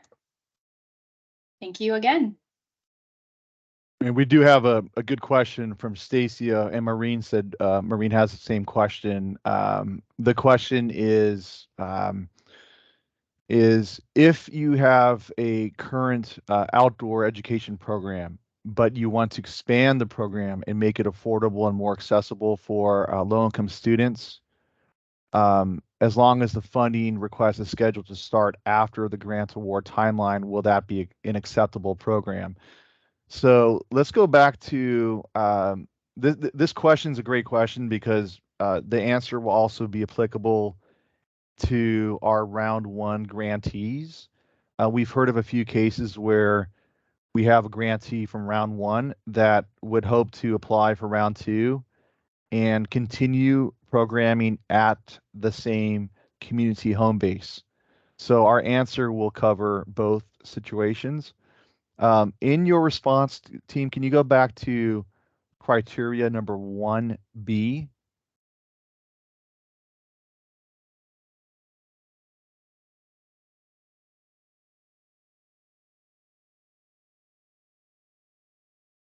Okay, in the response to criteria B, you would need to explain why this home base was selected for residents who currently lack access to an outdoor program. Describe the challenges facing residents, including youth, and their need for access to an outdoor program. So, for example, if you currently have a round one grant and it's still in operation, the assumption is that there are residents who are receiving access to the outdoor program. If you'd like to continue serving that community and that home base through a round two application, you would need to be clear in this response why the round two grant will allow for additional expanded access for residents who currently lack access. So that could be either you're going to serve different participants or provide new access and new opportunities that are not currently available in the community. So this is a need-based program, and you would just have to be clear how this grant will create access for residents who currently lack it. Okay, so great question. Okay, any other questions? Please go ahead and unmute yourself. Thank you. You can raise your hand and we'll call on you.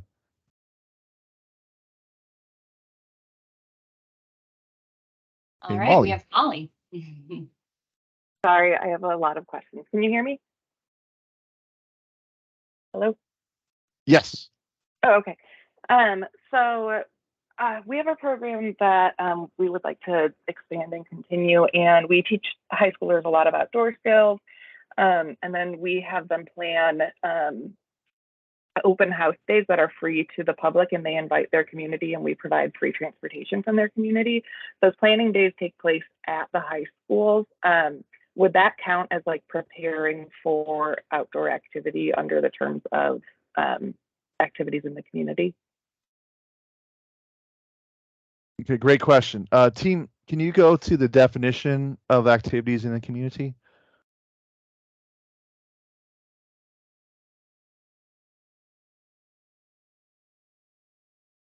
Great. Okay, so here we are in our definition section. And there's really two basic goals for your activities in the community that would be within a 5-mile radius of your home base. The first goal is to prepare participants for natural area trips. And the second goal is learning about the community's environment. And we have 3 examples that I think can help answer your question. One is environmental justice analysis, which may involve youth leadership, developments in the community, solution-based learning about the community's connection to climate change and other environmental issues. Example B is discovering nature in action in the community, and that could be learning about trees and plants and other fauna. There may be parks or creeks in the community as well within a 5-mile radius. And finally, curriculum-based activities at the community home base. And the definition of education would be helpful. So let's go to the definition of education next.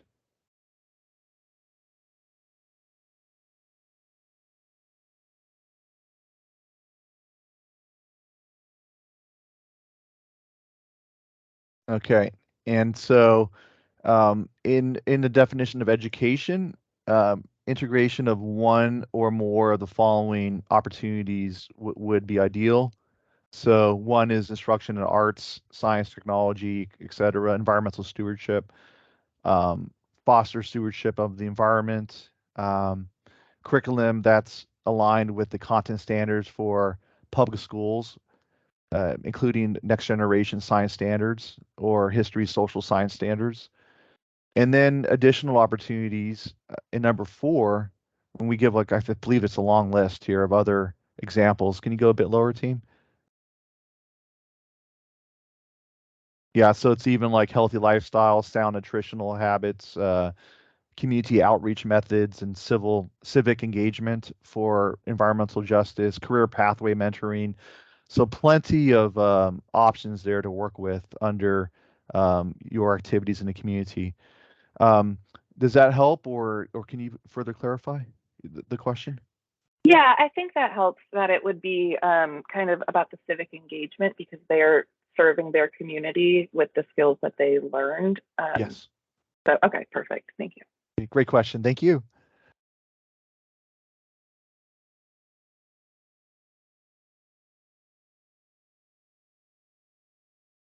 Okay, any other questions?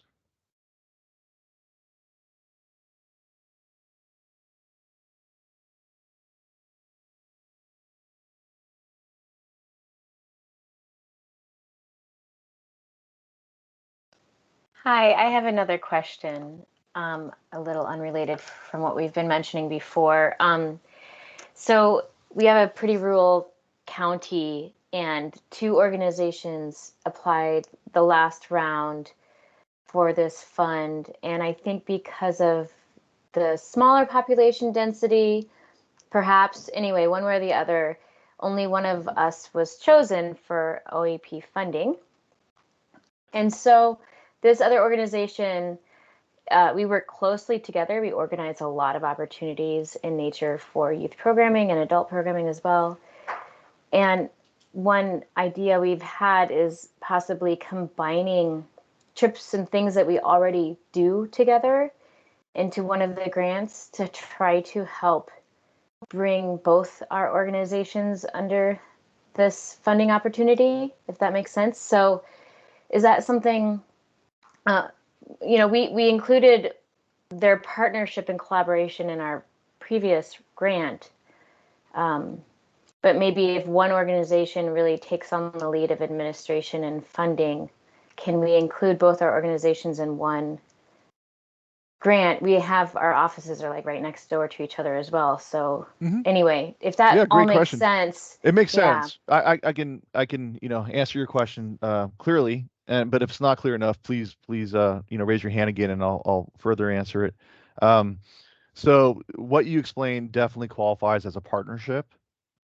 The key here is we just need one agency/organization to be the grant applicant. So, and that's because if the grant's awarded, it has to go to one agency that will be the lead responsible for administration of the grant and for record keeping, et cetera. So as long as either your organization or your partner identifies themselves as the applicant, the other organization would be qualified as the partner.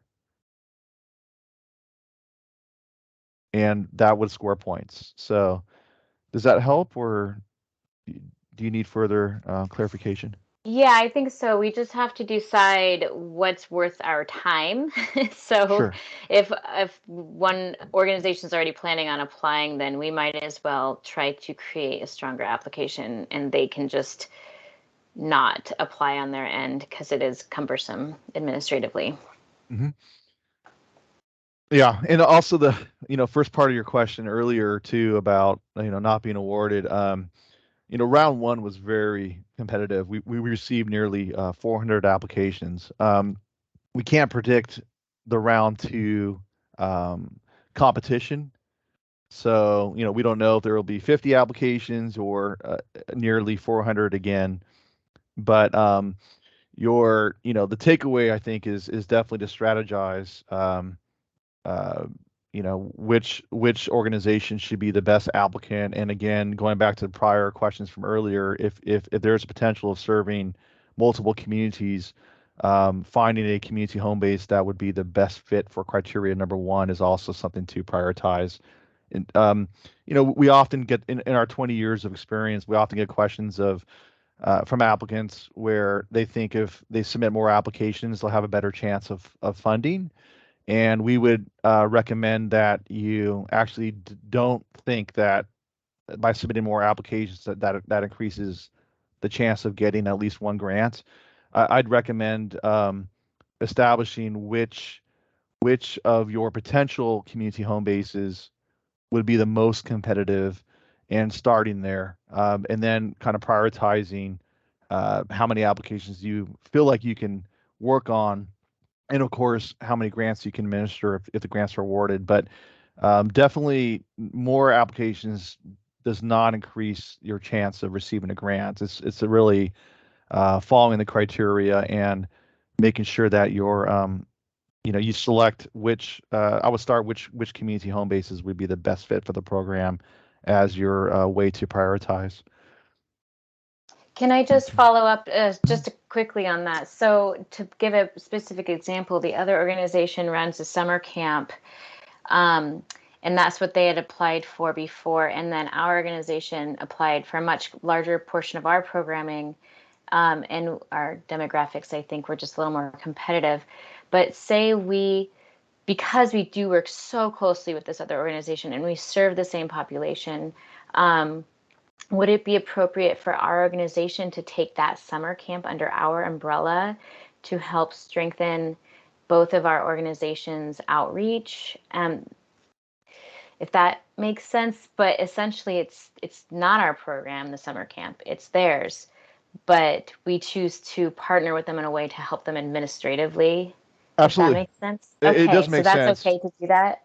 It qualifies as a partnership. That's a great example as a partnership that would actually help make your application even more competitive. Okay, thank you. You're very welcome. The way you explained it to me sounds like like you would operate partially as a fiscal sponsor of the other organization. Yes, So, thank you. yes. Yeah, Yep. that's kind of how it would feel. Okay, thanks. Yeah, definitely. Okay, team, who has their hand up next? Stacia or Stacia, I'm sorry how you say your name. You can go ahead and unmute. Stacia. Stacia, thank you. Yeah, thank you. So someone mentioned it would be beneficial to sign up for an in-person webinar as well. Oh, thank you. Yeah, so we'll team, can you go ahead and go to the application process tab of the program website, and let's pull up the schedule. So we will do a series of in-person workshops actually starting next week, and the presentation will cover the same information. So our talking points, etc., will be the same. The only difference is it will be in person. So, but you're definitely welcome to attend and and ask additional questions. And there's always we like the questions and answers because it can bring out additional information that may not be in our talking points. So there's always a chance that there's going to be a great question asked in the in-person workshop that was not asked today, and so you may hear some additional guidance based on those questions. But again, the material and our presentation will involve the same information. And so yeah, our first in-person workshop is September 6th, and our last one is September 27th in Fresno. Thank you. You're very welcome.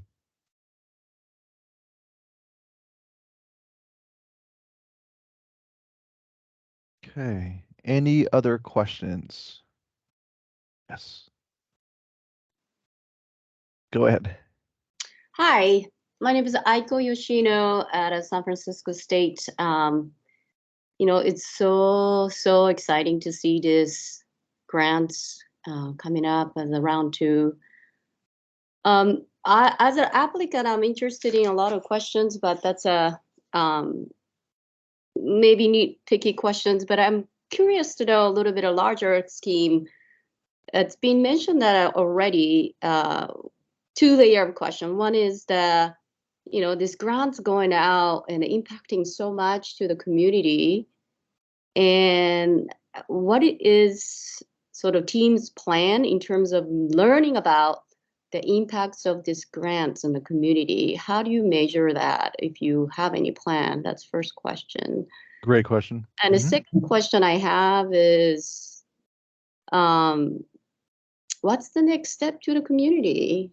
I think it briefly mentioned that fact that building a community that is connected, healthy, identifying areas that they can go with the hope that they continue to go back to outdoor for them to feel healthy and become healthier.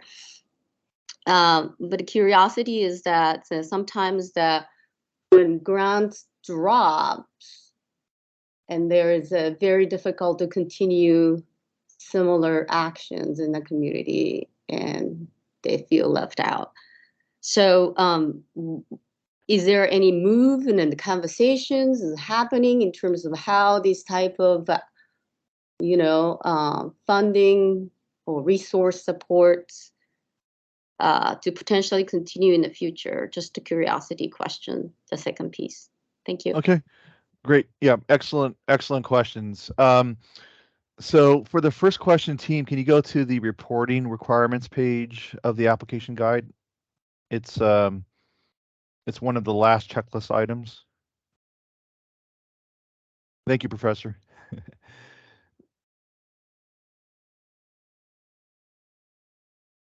And so that's on page 39. So page 39 explains the reporting requirements that will be for all grantees. And actually our first series of annual reports will come in this December for the round one grantees. So some of these reporting requirements are based on the actual legislation, and others are based on our focus groups we've had in the past with what folks recommended. So number one, of course, is total number of youth served. That's a reporting requirement that we have to report to the legislature. Secondly is partnerships formed, including a description of the accomplishments and lessons learned. So one of the goals is to help build capacity statewide by sharing lessons learned with other future program providers. Number three is educational goals achieved through the program for the definition of education that's found on page 60 and how the grantee met those objectives. Number four is what I would call the heart, the really the success stories in person, which are going to be either videos or photos that provide a sample of highlights with quotes or captions or testimonials from the participants about the impact of the program. And a lot of times we get into data, but it's also the personal human stories behind this, like how this program may have changed somebody's life. And we've heard of examples, and Cedric mentioned the Office of Community Involvement and Outdoor Youth Connection. I mean, sometimes these programs can open the door for a new way of thinking about the world or thinking about someone's future. And we've heard of stories where, people became future natural resource professionals or started, serving a nonprofit community organization based on these types of programs. So the, career pathway and youth leadership development is definitely an aspect of this, but also in stories where families may take their first trip to the beach or to the forest or to the mountains through this program, And that family may be willing to tell their story to you during an interview that could end up being posted on our website and go to the legislature to help tell a story about the impact of this program. So we like number 4 to lead to actual personal stories from participants to help show the need and benefits of this type of program. And then finally, number 5 is a great idea that came out of our focus groups a few years ago. And that is to inform future outdoor programs, we are asking grantees to provide lessons learned through their experience, which includes successful methods that were used. And here's a really interesting thing: unforeseen challenges and recommended solutions.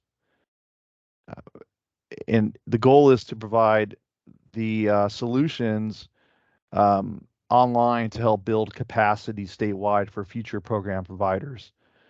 And then team, can you go to the reporting webpage on you can get the link through our website, through our outdoor equity program website. And so if you look at go to click out of the application resources, and you'll go to another tab. There it is, grant award list. Yeah, it's a little bit lower. Grant award list in the bottom of your screen. There it is. Thank you. Okay, so if you click on the second bullet point, which is the round 1 program summaries, and scroll a bit lower, and we'll show you how to use this. Yes, click on outdoor equity program. Okay, and you scroll lower. And why don't you just go ahead and select the Nature for All on the right-hand side. You can click, yeah, go ahead and click that one. Thanks. Okay, and if you, so on this page for the round 1 grantee, sometime I'd probably say by January or February, we will post the annual reporting from each of the grantees of how those objectives were met. So if you go a bit lower, all the way to the bottom of the screen, you'll see in the bottom here for each of the 125 round 1 grants, we will provide the lessons learned and videos and photographs that comes out of the annual reporting requirements. Okay. So that's a long answer to your first part of the question. Can you repeat the second question? Sure, yes, thank you. So this is, by the way, such a details. I do appreciate that, and we can learn from this. The second piece of question was, what does it look like after these grants run out for the community? Oh, yes, great question. Okay, team, can you go to criteria number 8?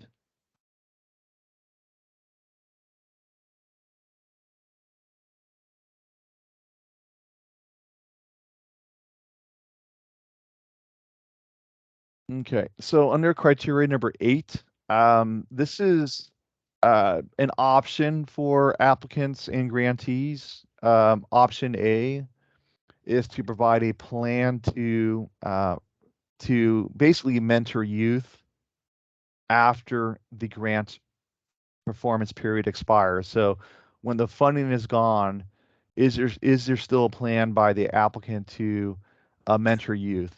And that can involve, it could be even maybe a smaller group of participants. Maybe you found five youth that you really want to help develop to become future environmental leaders in California, and you want to kind of stay in touch and mentor them throughout the following years after the grant's gone.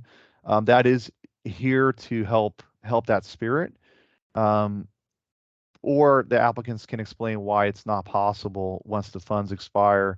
But unfortunately, the legislature has not identified long-term funding. These funds do expire as the program is currently set up. And I see our Cedric will have some additional answers. Thank you. Hi. So those are excellent questions. And I think it's important that as we look at the program, as we developed it, one of the thoughts is always that the money is going to run out at some point in time. And the history of our state has been that there have been, over the last 50 years, program after program that has been put in place. Great things can happen, but then I don't think that there was a great enough emphasis on community capacity development. So one of the things that we did with the community home base, and the reason that we are talking about the issue of close to home experiences and having a greater understanding of the communities that people are living in, is because that makes it relevant. The premise should be that you shouldn't have to have a program in place to have an entree into the outdoors or to enjoy nature from wherever you are. So the goal being, of course, that is we can develop and give people the opportunity to develop internal capacity within those communities, that there's going to be some natural desires to look at nature close to home. What I've found over time with the studies, with the work that we've been doing in community involvement, is that once we give the opportunity for nature to be introduced to folks, that they seem to enjoy it in different ways. So let me give you an example.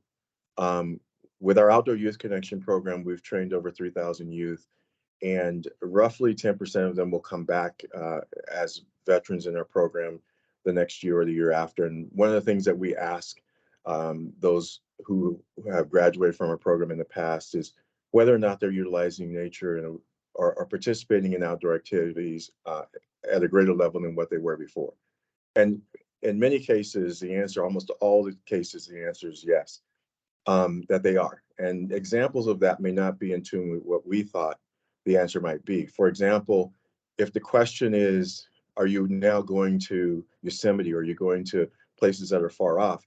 The answer might be no. But if the answer is, what we find often is, I spend more time in my local park. I joined a soccer team and I spend more time at practice and in the outdoors. I think the important thing, and this is where the study is going to have to, we have to figure out what we want to really ultimately understand, and that is how people are enjoying the outdoors on their own personal terms. Because most of the time when we talk to people about their natural experiences, those experiences are personal to them and they differ by person. So if our goal is to get people to go more camping, then we might fail at that.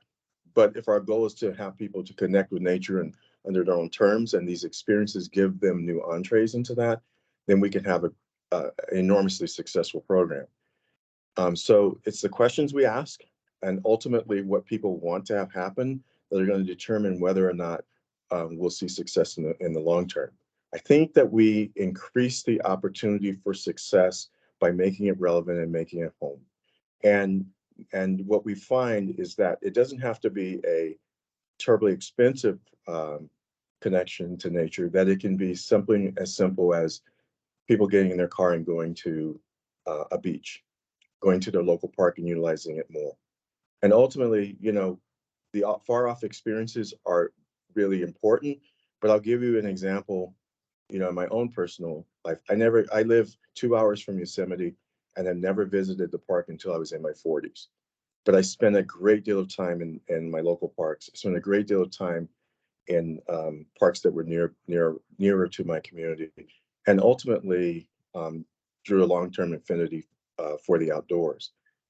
My experiences as I age become much more richer, and it also, I will say, overcoming the fears and barriers that were put into my mind when I was younger about whether or not the outdoors is even a place that you want to be. So what we're finding with the youth programs and what we're finding with the outdoor equity program, and for the people who are coming to our trainings, we're finding out that they're expanding the palette of what it means to connect to nature.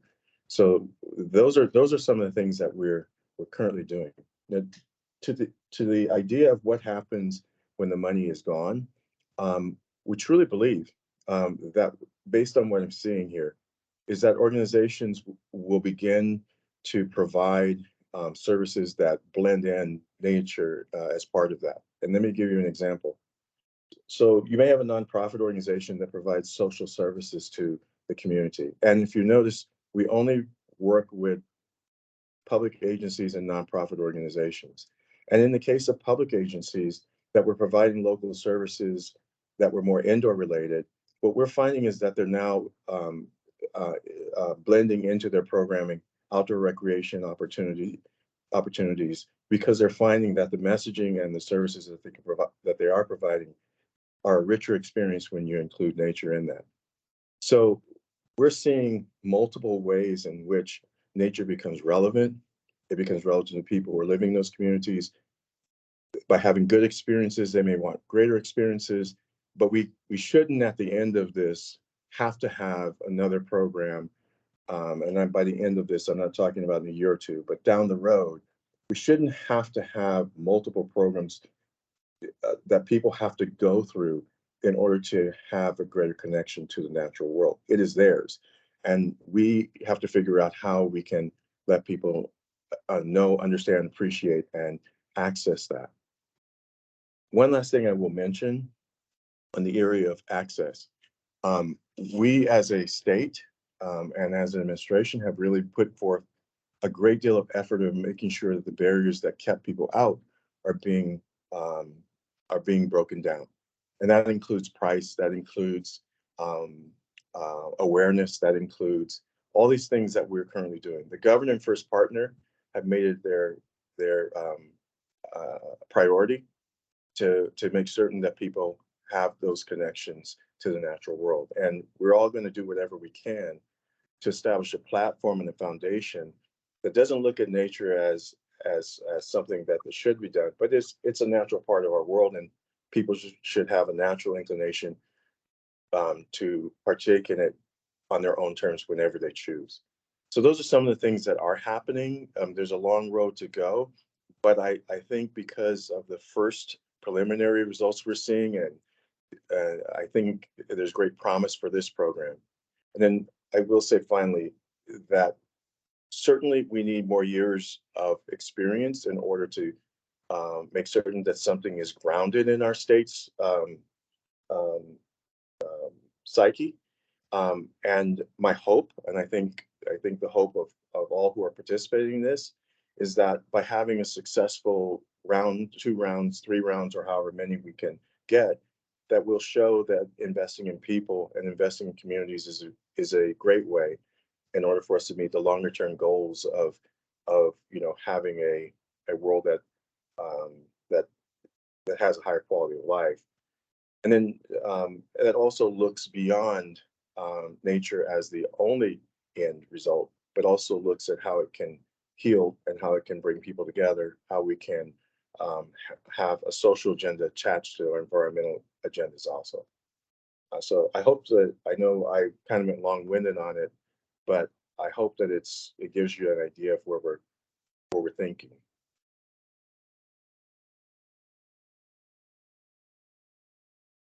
Thank you very much.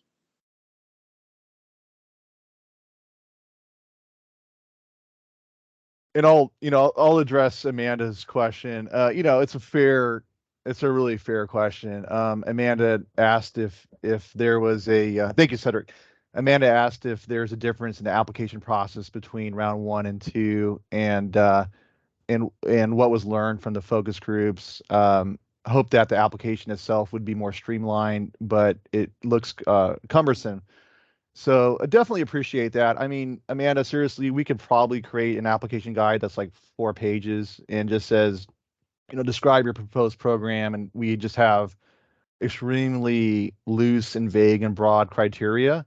And what tends to happen is then people say, well, what are you really looking for? And there's really not much.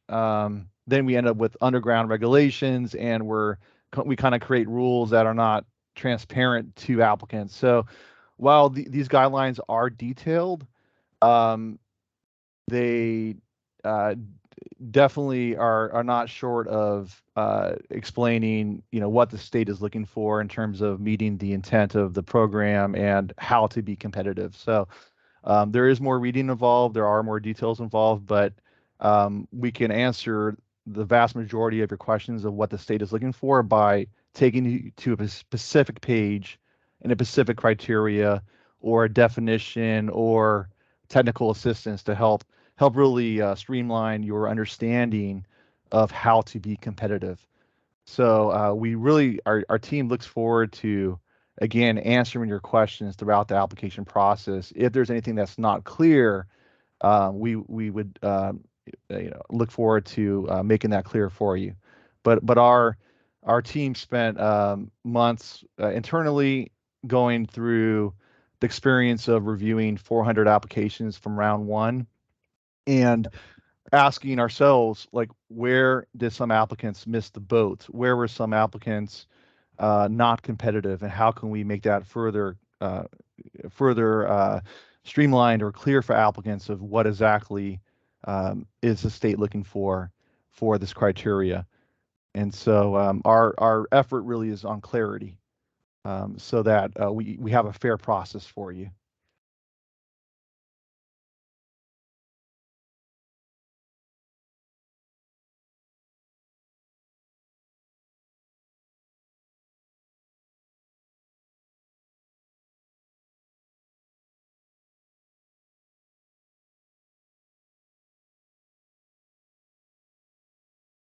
Got it. Okay, Amanda, really, thanks for clarification. So Amanda clarified that okay, yes, I know what you're getting at.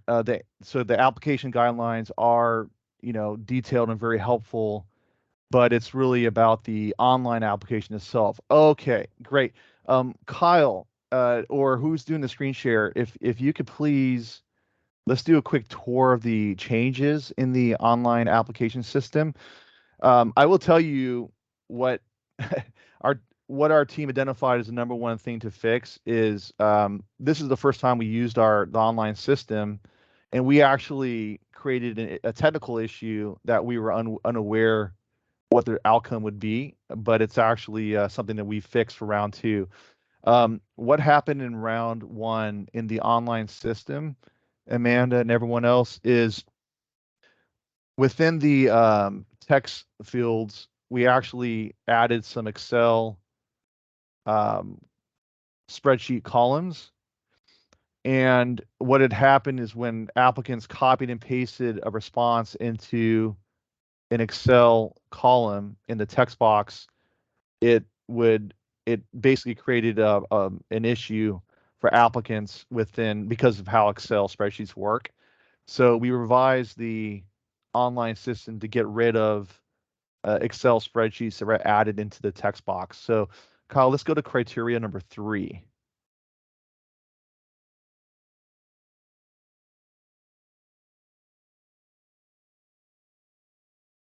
Okay, everyone, this is the online application system. In criteria number 3, there's just a few text boxes and no Excel spreadsheets. So what you can do is, if you see the the outline under the text box, which is the same outline in the guidelines for criteria 3, you can work on that in a Word document, copy and paste it into this text box, and there won't be any problems anymore in terms of text jumping from one cell to the another because there was a spreadsheet added into the text box. So we got rid of that problem, and now it's going to be much easier for you to copy and paste your responses into the text box. The other piece of advice is, we do notice some applicants on the deadline, they're just getting familiar with the online system on the final day of deadline, and they call our team and project officers and sometimes panic and saying they're having some technical issues. I'd really strongly recommend starting to prepare the application and get familiar with the system far ahead of December 14th. So that way you're going to be more familiar with it. But there's definitely, there's less. We've consolidated the number of text boxes and we got rid of the Excel issue. So thanks, Amanda. that will help streamline your experience, we hope.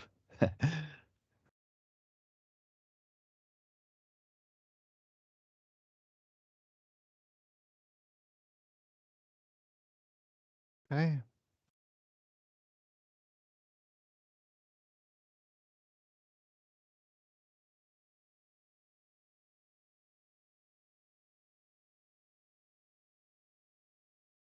Okay, and we have a question from Heidi. Is the appropriation date the same as the award date? And the answer is no. The appropriation date means when the legislature through the state budget made the funds available. So, the funds were already appropriated. They're in this state budget, which started July 1st of 2023. So I know we had a question earlier of whether the community planning meetings, which is criteria number 2, are eligible for reimbursement. And the answer is yes, that is the only eligible cost. It's considered a pre-award. And so planning as of July 1st, 2023 moving forward is eligible. However, if the grants, you can't start the actual program. You can start the planning, but you can't start actual transportation of residents and taking them on nature area trips until after the grant's awarded. And the main reason is because once the grant is awarded, the OGAL's grants administration team will then provide a grants administration workshop and then also ensure that you have insurance. So the administration team will go over your insurance package or validate that you are self-insured before you start taking the community members on trips and activities.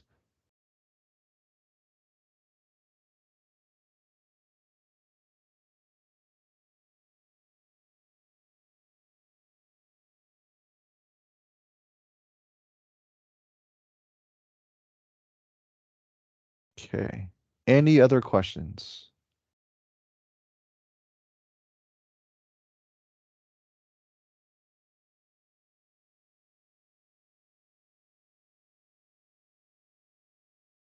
So again, let's go through the timeline real quick since we did receive a question about the dates. Just to recap on the timeline.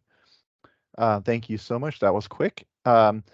So we are now in the application assistance period. Again, our team will be here to help you throughout the application process. Nikki or somebody else, if you could post the link to the project officers. As you read the guidelines and think more about what's possible, if you come up with a question, please don't be shy. We're here to help you. Our team's friendly, approachable. They take pride in customer service. So there's no such thing as a bad question. Just please reach out to your project officer based on the county. We anticipate making the grants award announcements in summer of 2024. Again, that will depend on the number of applications. If it's 100 applications, our process may go much more quickly than 400, but our goal is to make the announcements sometime in summer of 2024. And team, if you can provide a link to the contacts, that would be great in the chat feature. Your program start date will be, we estimate, late summer or fall of 2024, and then you can have up to about 3 years to complete the program.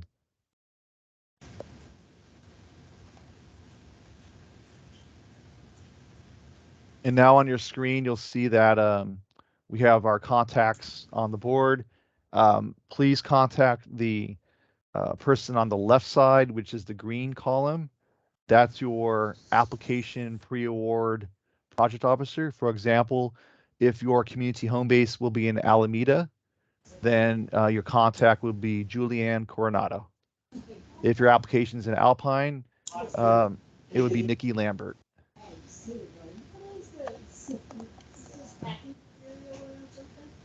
Okay, Melanie, do you have a question? No? Okay, any other questions? Victor, we have a couple of questions in the chat. One is about special districts. So are they considered eligible? Absolutely. So yes, all public yes. agencies. Yeah. Yeah, let's go to okay, let's go to you're on it. We'll go to the eligible applicants section on page 6. It is a very broad range of all public agencies are eligible. Okay, that's special districts, joint power authorities, open space districts, cities, counties, state agencies and federal agencies are eligible under this program. Federal and recognized tribes, federal and state recognized tribes, and school districts, nonprofits with 501c3 status. So it is a wide range of eligible applicants.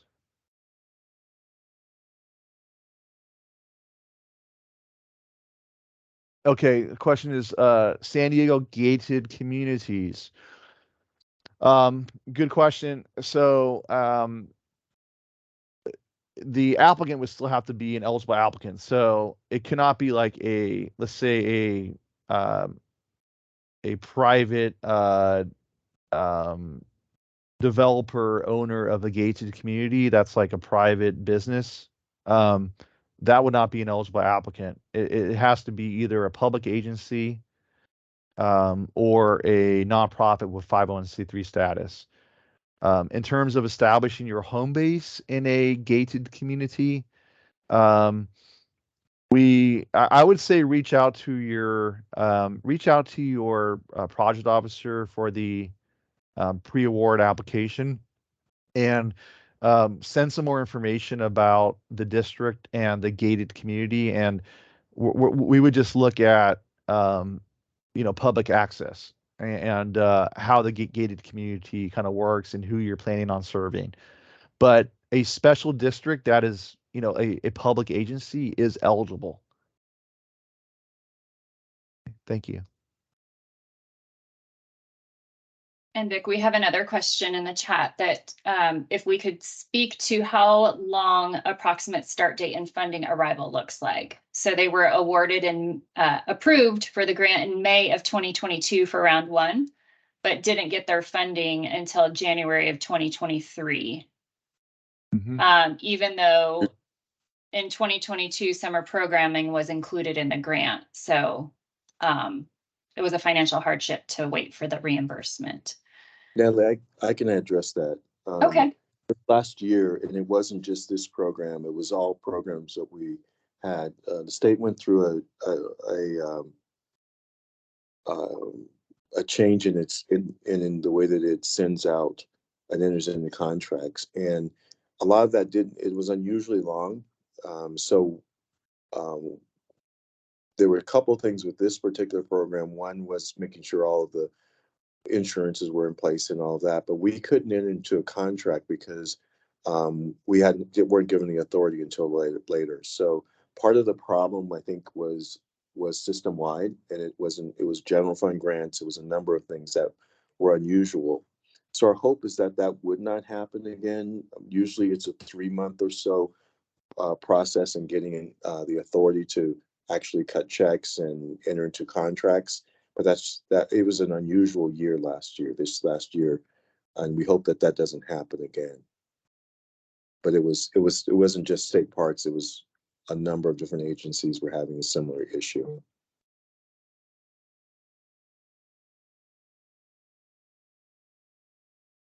Thanks, Cedric. All right, any other questions? You can go ahead and raise your hand and unmute. Yeah, but before you do that, one of the things that we did see, and there were programs that were new. It happened to us on OEP. It happened on statewide park program. It also happened with general fund grants that we received. So we don't think that that'll happen again. But I just wanted to make sure people knew that there were some things that were going on that were unusual.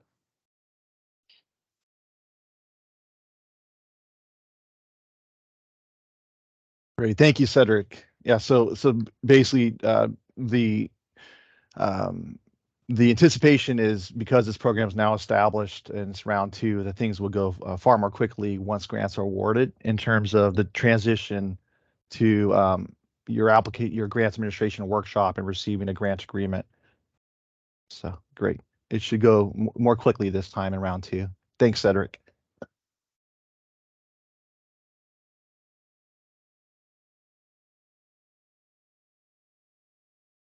But very good question and comments. Any more questions?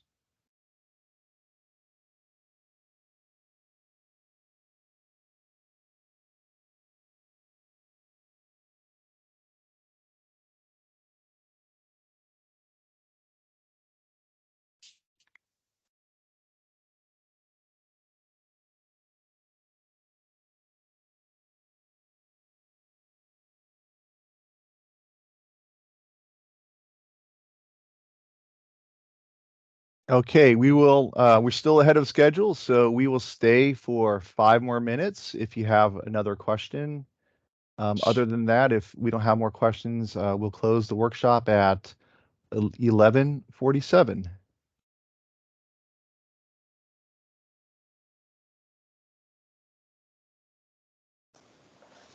Hi, this is Amanda Berriger again. I might as well utilize your time. Thanks for answering so many questions. I just wanted to, I know you touched on this a bit before, but I just want to get more clear about those of us who have qualified for round 1 and we're in the middle of that, and in writing a grant application for round 2.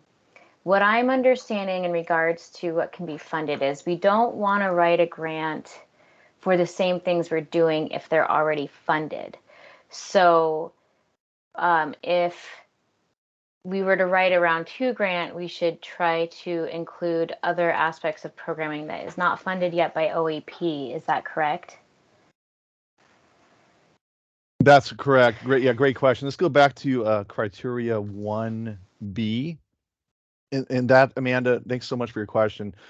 If you are planning to apply to serve the same community home base as the community home base you're currently operating from round 1, you would need to, in the response to criteria 1B, part B, which you see on your screen now, be clear about how the round 2 grant will serve residents who currently lack access to an outdoor program. And that's really that could involve either a different population groups, different age groups, or it could also involve access to activities and nature area destinations that were not offered through your round 1 program. So either new participants and or new activities and destinations. Great, thank you. And You're welcome. So with that said, I know the timing, kind of trying to understand the time frame here, because our round 1 timing, and I know there's different start days depending on what the organization chooses, but say more or less the round 1 covered, 2022 through 2025, for example. Now with round 2, I know that the beginning funding can occur in 2024. So what if an organization wanted to continue funding at least some of the same programming as round 1? Could they write a grant, the same grant, but maybe have it start in 2025 or something like that? Yeah, that is possible. So just to be clear on, when we say the plan for up to a 3-year program from the grants award, it does not need to be 3 years. You can plan a 1-year program, for example, or a 2-year program. So that's a good idea. Again, as Cedric mentioned, the transition from the grants award announcement to selected applicants going through a grants administration workshop and receiving a grant agreement contract should go far more quickly and more efficiently in this round than it did in round 1, for the reasons Cedric cited. and but for your situation where you are looking at potentially overlapping programs, it definitely makes sense to plan to start your program in 2025. That's a welcome possibility. Okay, great. And then to get a little more complicated here, what if we wrote round 2 to include completely new programming that does, fit the criteria of just extended outreach for populations and increasing opportunities, but then that including that kind of new opportunity for our home base in the entirety of the 3 years, but then maybe adding a year onto the same grant application to continue funding the programs that we already have funded in round 1 once round 1 funds are over. Am I making sense there? So there's going to be like a few things that are extending the full 3 years, but then maybe parts of the programming written in only for the latter year or something. Yeah, I think our team will be looking at cases where, I'll tell you ahead, our team will be looking at those types of situations where we do have a repeat applicant that received grants from round 1 and is looking to continue operation at the home base. And so, the key point you'll have to make is why, like, how will this grant serve residents that currently lack access? So that is in criteria 1B. So you have to be really clear about how this grant will serve residents that currently lack access. Okay, and we have to show that by not funding programs that are being funded now later decreases access. I think that's a case you can make. Okay, thank you. Sure.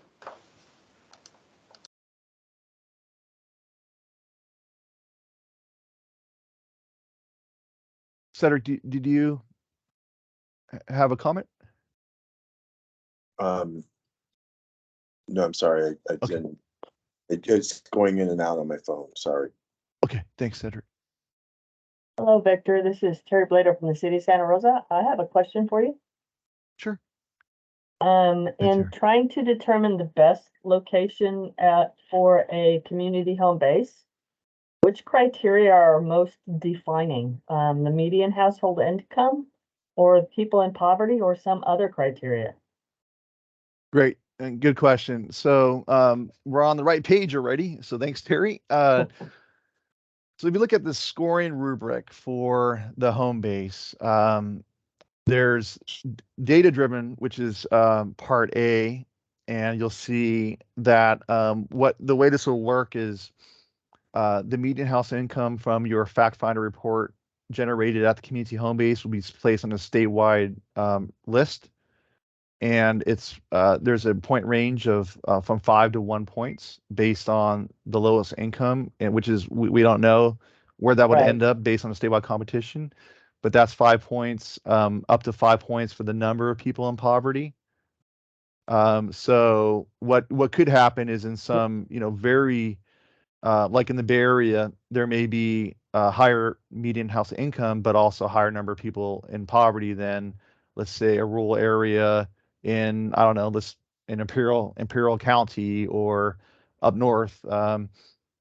And so that tends to balance things out. And then if you keep going to part A3, the free or reduced price lunch is also 5 to 1 points. English learners from 4 to 1 points. And then the part B is really your chance to tell a story that's not covered by that data. So we'll also consider that for part B. Yeah, using the community fact finder, we find that the census data doesn't get into the smaller micro units that we have. And so it's tough to tell that story when it doesn't look as bad as it is. Okay. Yeah, I think in part B, that's definitely somewhere where you could tell that story. Oh, that's great. Thank you. You're very welcome.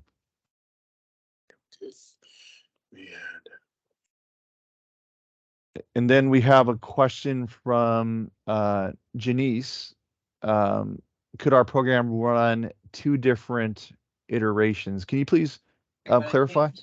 Yeah, so we have a program that we're looking for funding that's runs every school year.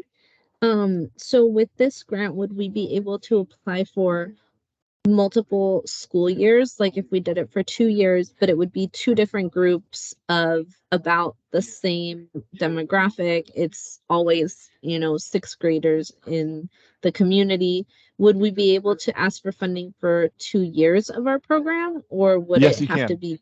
Okay. You can even, up to 3 years. So, but yes, you can definitely plan to run your program for 2 years. And knowing that if you're going to kind of prioritize 6th graders, we'll know that, of course, the 6th graders will change from year 1 to year 2. And that's perfectly fine, Janice. That's definitely eligible. There's examples of that in the past too. So that works from round 1.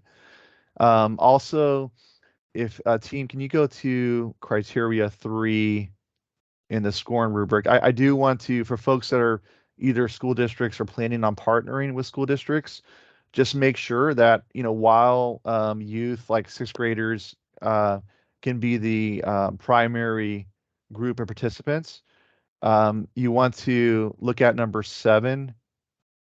You also want to make sure that there will be at least,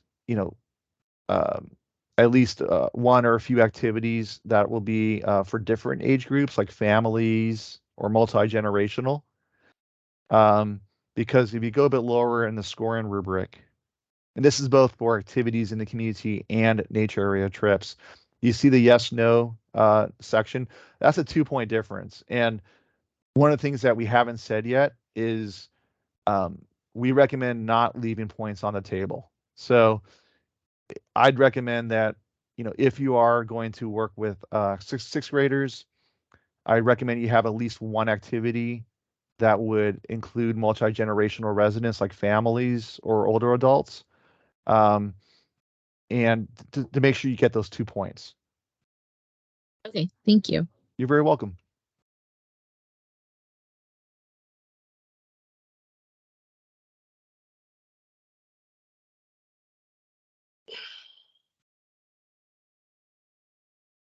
Okay, any other questions?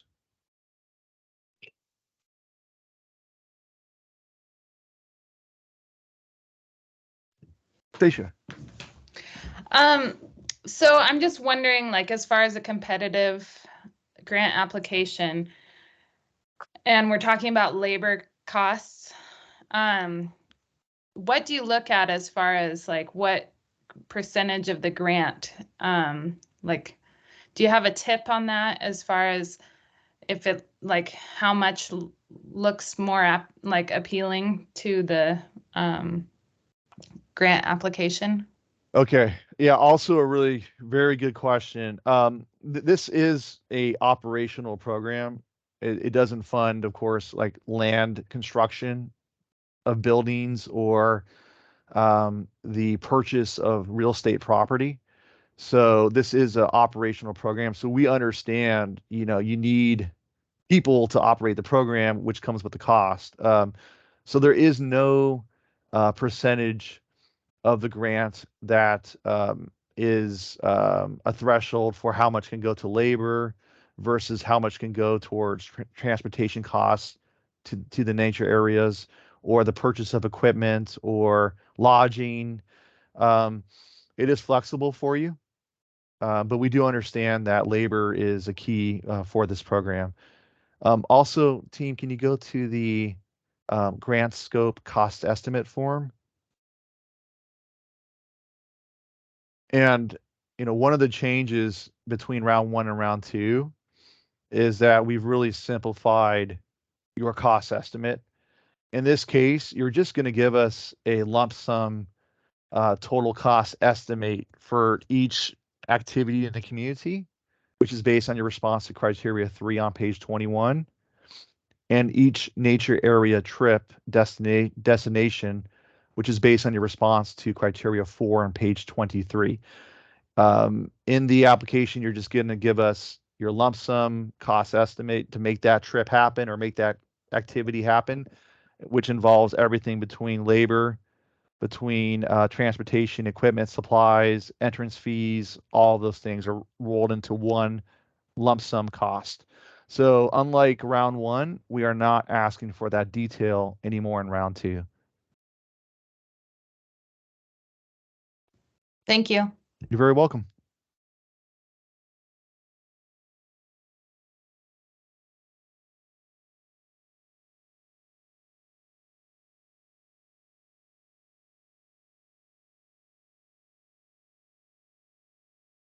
Any other questions?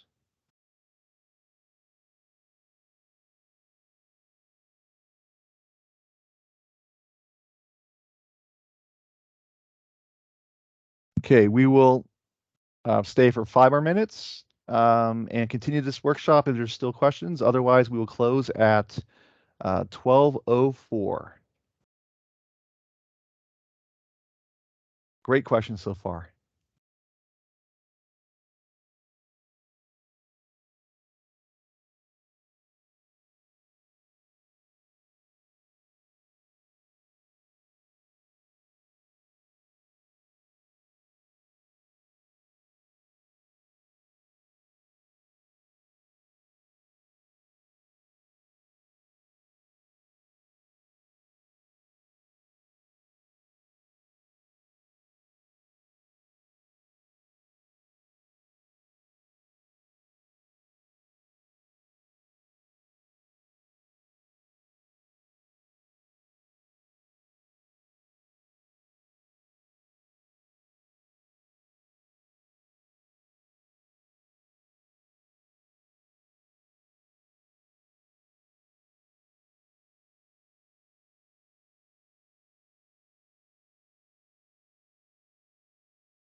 Greg, okay, so we have a question from Greg. Could we utilize our local one-stop for the interns and use some of the budget to support that? On the surface, the answer appears to be yes, but Greg, can you please clarify a bit more about the situation you're envisioning?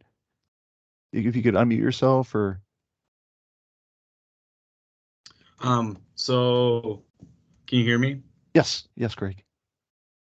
We are we have a strong partnership with our One Stop as I work for the Yuba County Office of Education, and they are a part of us, and we utilize them often for work experience clients for our youth. But I was just wondering if some of the funding could be utilized to expand those services and create those intern opportunities for this grant. Excellent, great question. Team, can you go to, I think it's criteria number 6.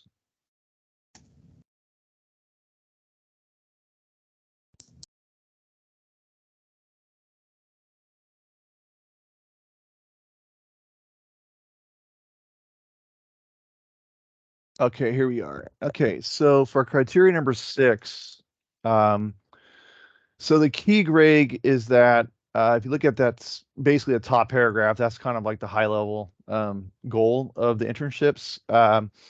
It's of course to provide internships that can be used for future employment resumes or college admissions for natural resources, environmental justice, or outdoor recreation professions. So that's the first key. The second is that the internships must provide a service, second sentence, a service related to completion of this outdoor program. So your round 2 application, it has to be related to completion of the goals of your round 2 grant application. during the grants performance period. There's a list of eligible internships on page 56. So let's go there. Also let's go to 56. Okay. And let's start off. Yeah, there it is. There's 7. It has to be one of those 7. So this is actually another thing that we clarified based on, focus groups and based on our team's experience from reviewing the round 1 applications. We're now being, really clear on what qualifies as an internship. So it has to be one of those 7 examples.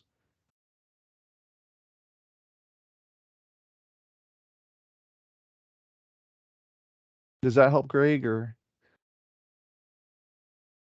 Yeah, when I was reading through it, I must have skipped that little part, but thank you very much.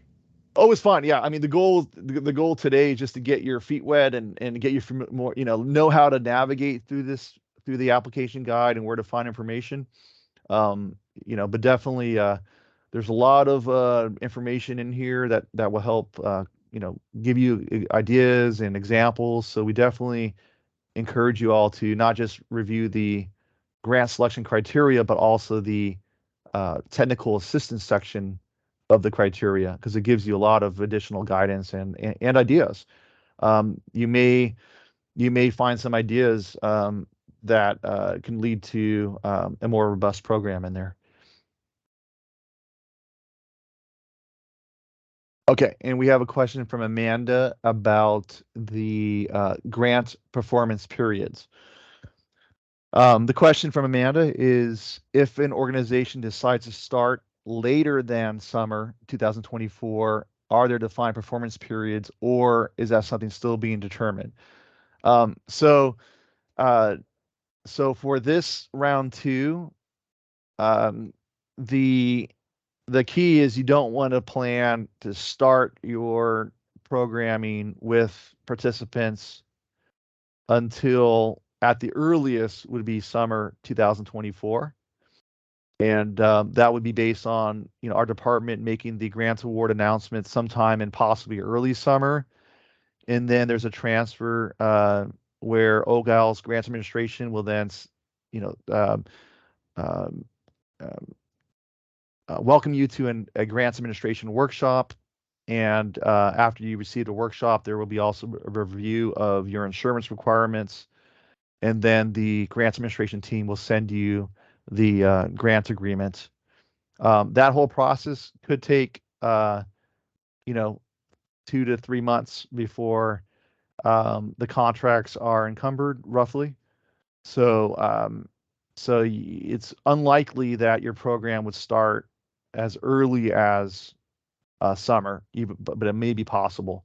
I'd say planning to start at the earliest late summer or fall is the earliest that you would start. So you don't have to start right away. The key is that what you propose to do can be accomplished within 3 years from the potential grant award. And again, that is we're thinking sometime in summer of 2024 is when the grants awards will be announced. So if you kind of start from that date and then plan to complete your program within up to 3 years from summer of 2024, you should be fine.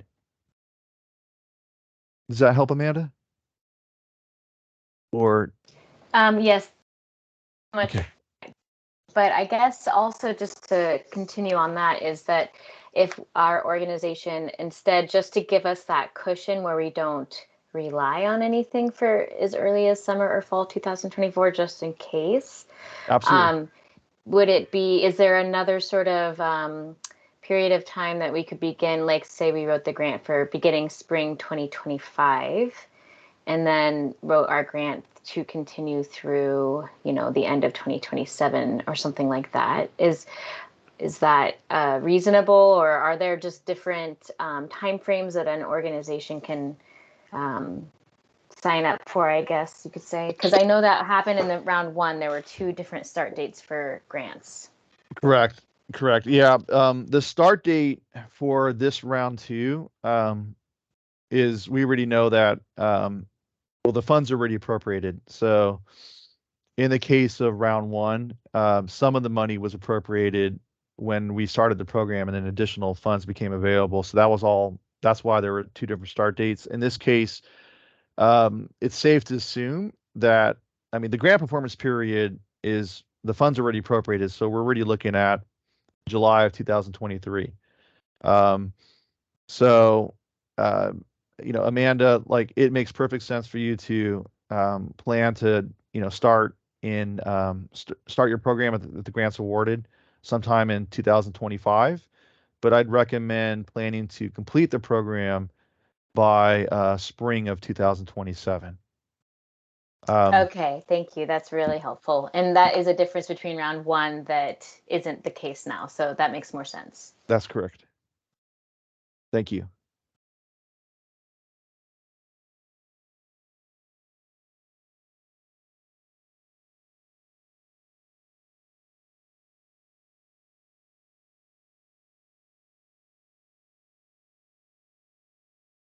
And, I'll say that if you could bring up the timeline again, and let's look at that bottom paragraph on the top. There it is. Amanda, this can also further help on the timeline on our website. We're also stating that the department is working on budget clarification for the end date, and we should know more in 2024. It requires like a state budget process. But basically, there's two pots of money that adds up to the 50 million available in this round two. They currently have two different end dates, but our department is working on a budget revision so that both pots of money, both pots of $25 million will have the same end date. We won't know until sometime in spring, right around the time that we're planning on making announcements of where that end date may stick. But it's safe to say that planning to end your program by spring of 2027 is a good start based on what we know right now.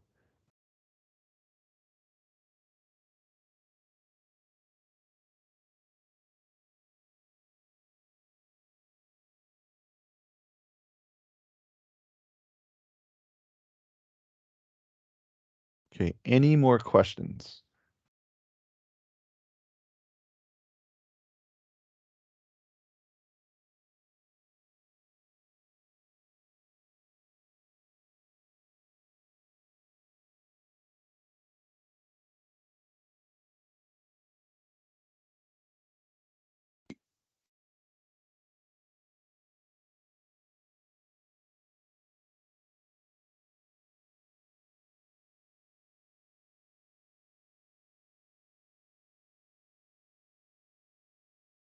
Okay, we're here till 12:30, but if there's no more questions, we'll close at 12:15.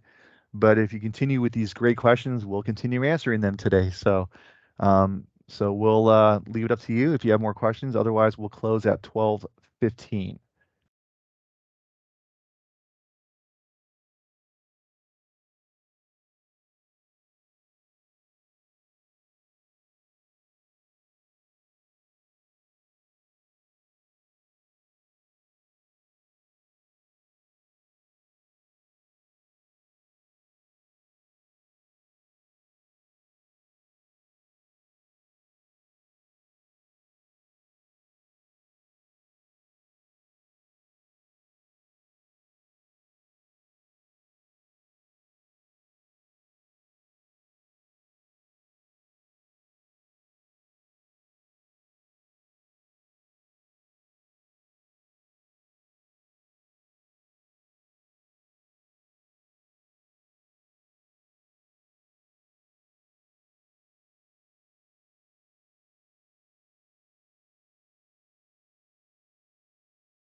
And Amanda and everyone else, thank you also for your wonderful questions today.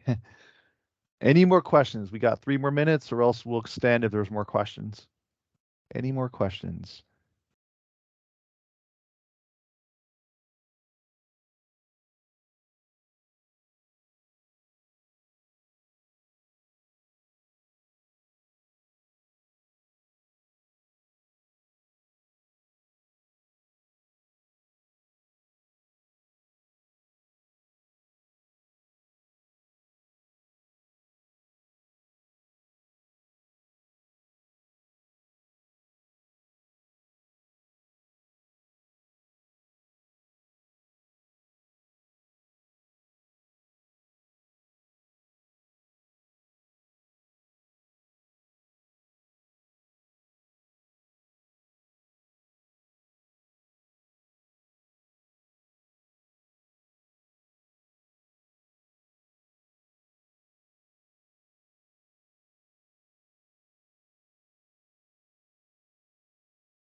Okay, so we had, just going through the chat here. I mean, we had questions about, again, about the start, you're planning your program. Again, your program will not be able to start earlier than summer 2024.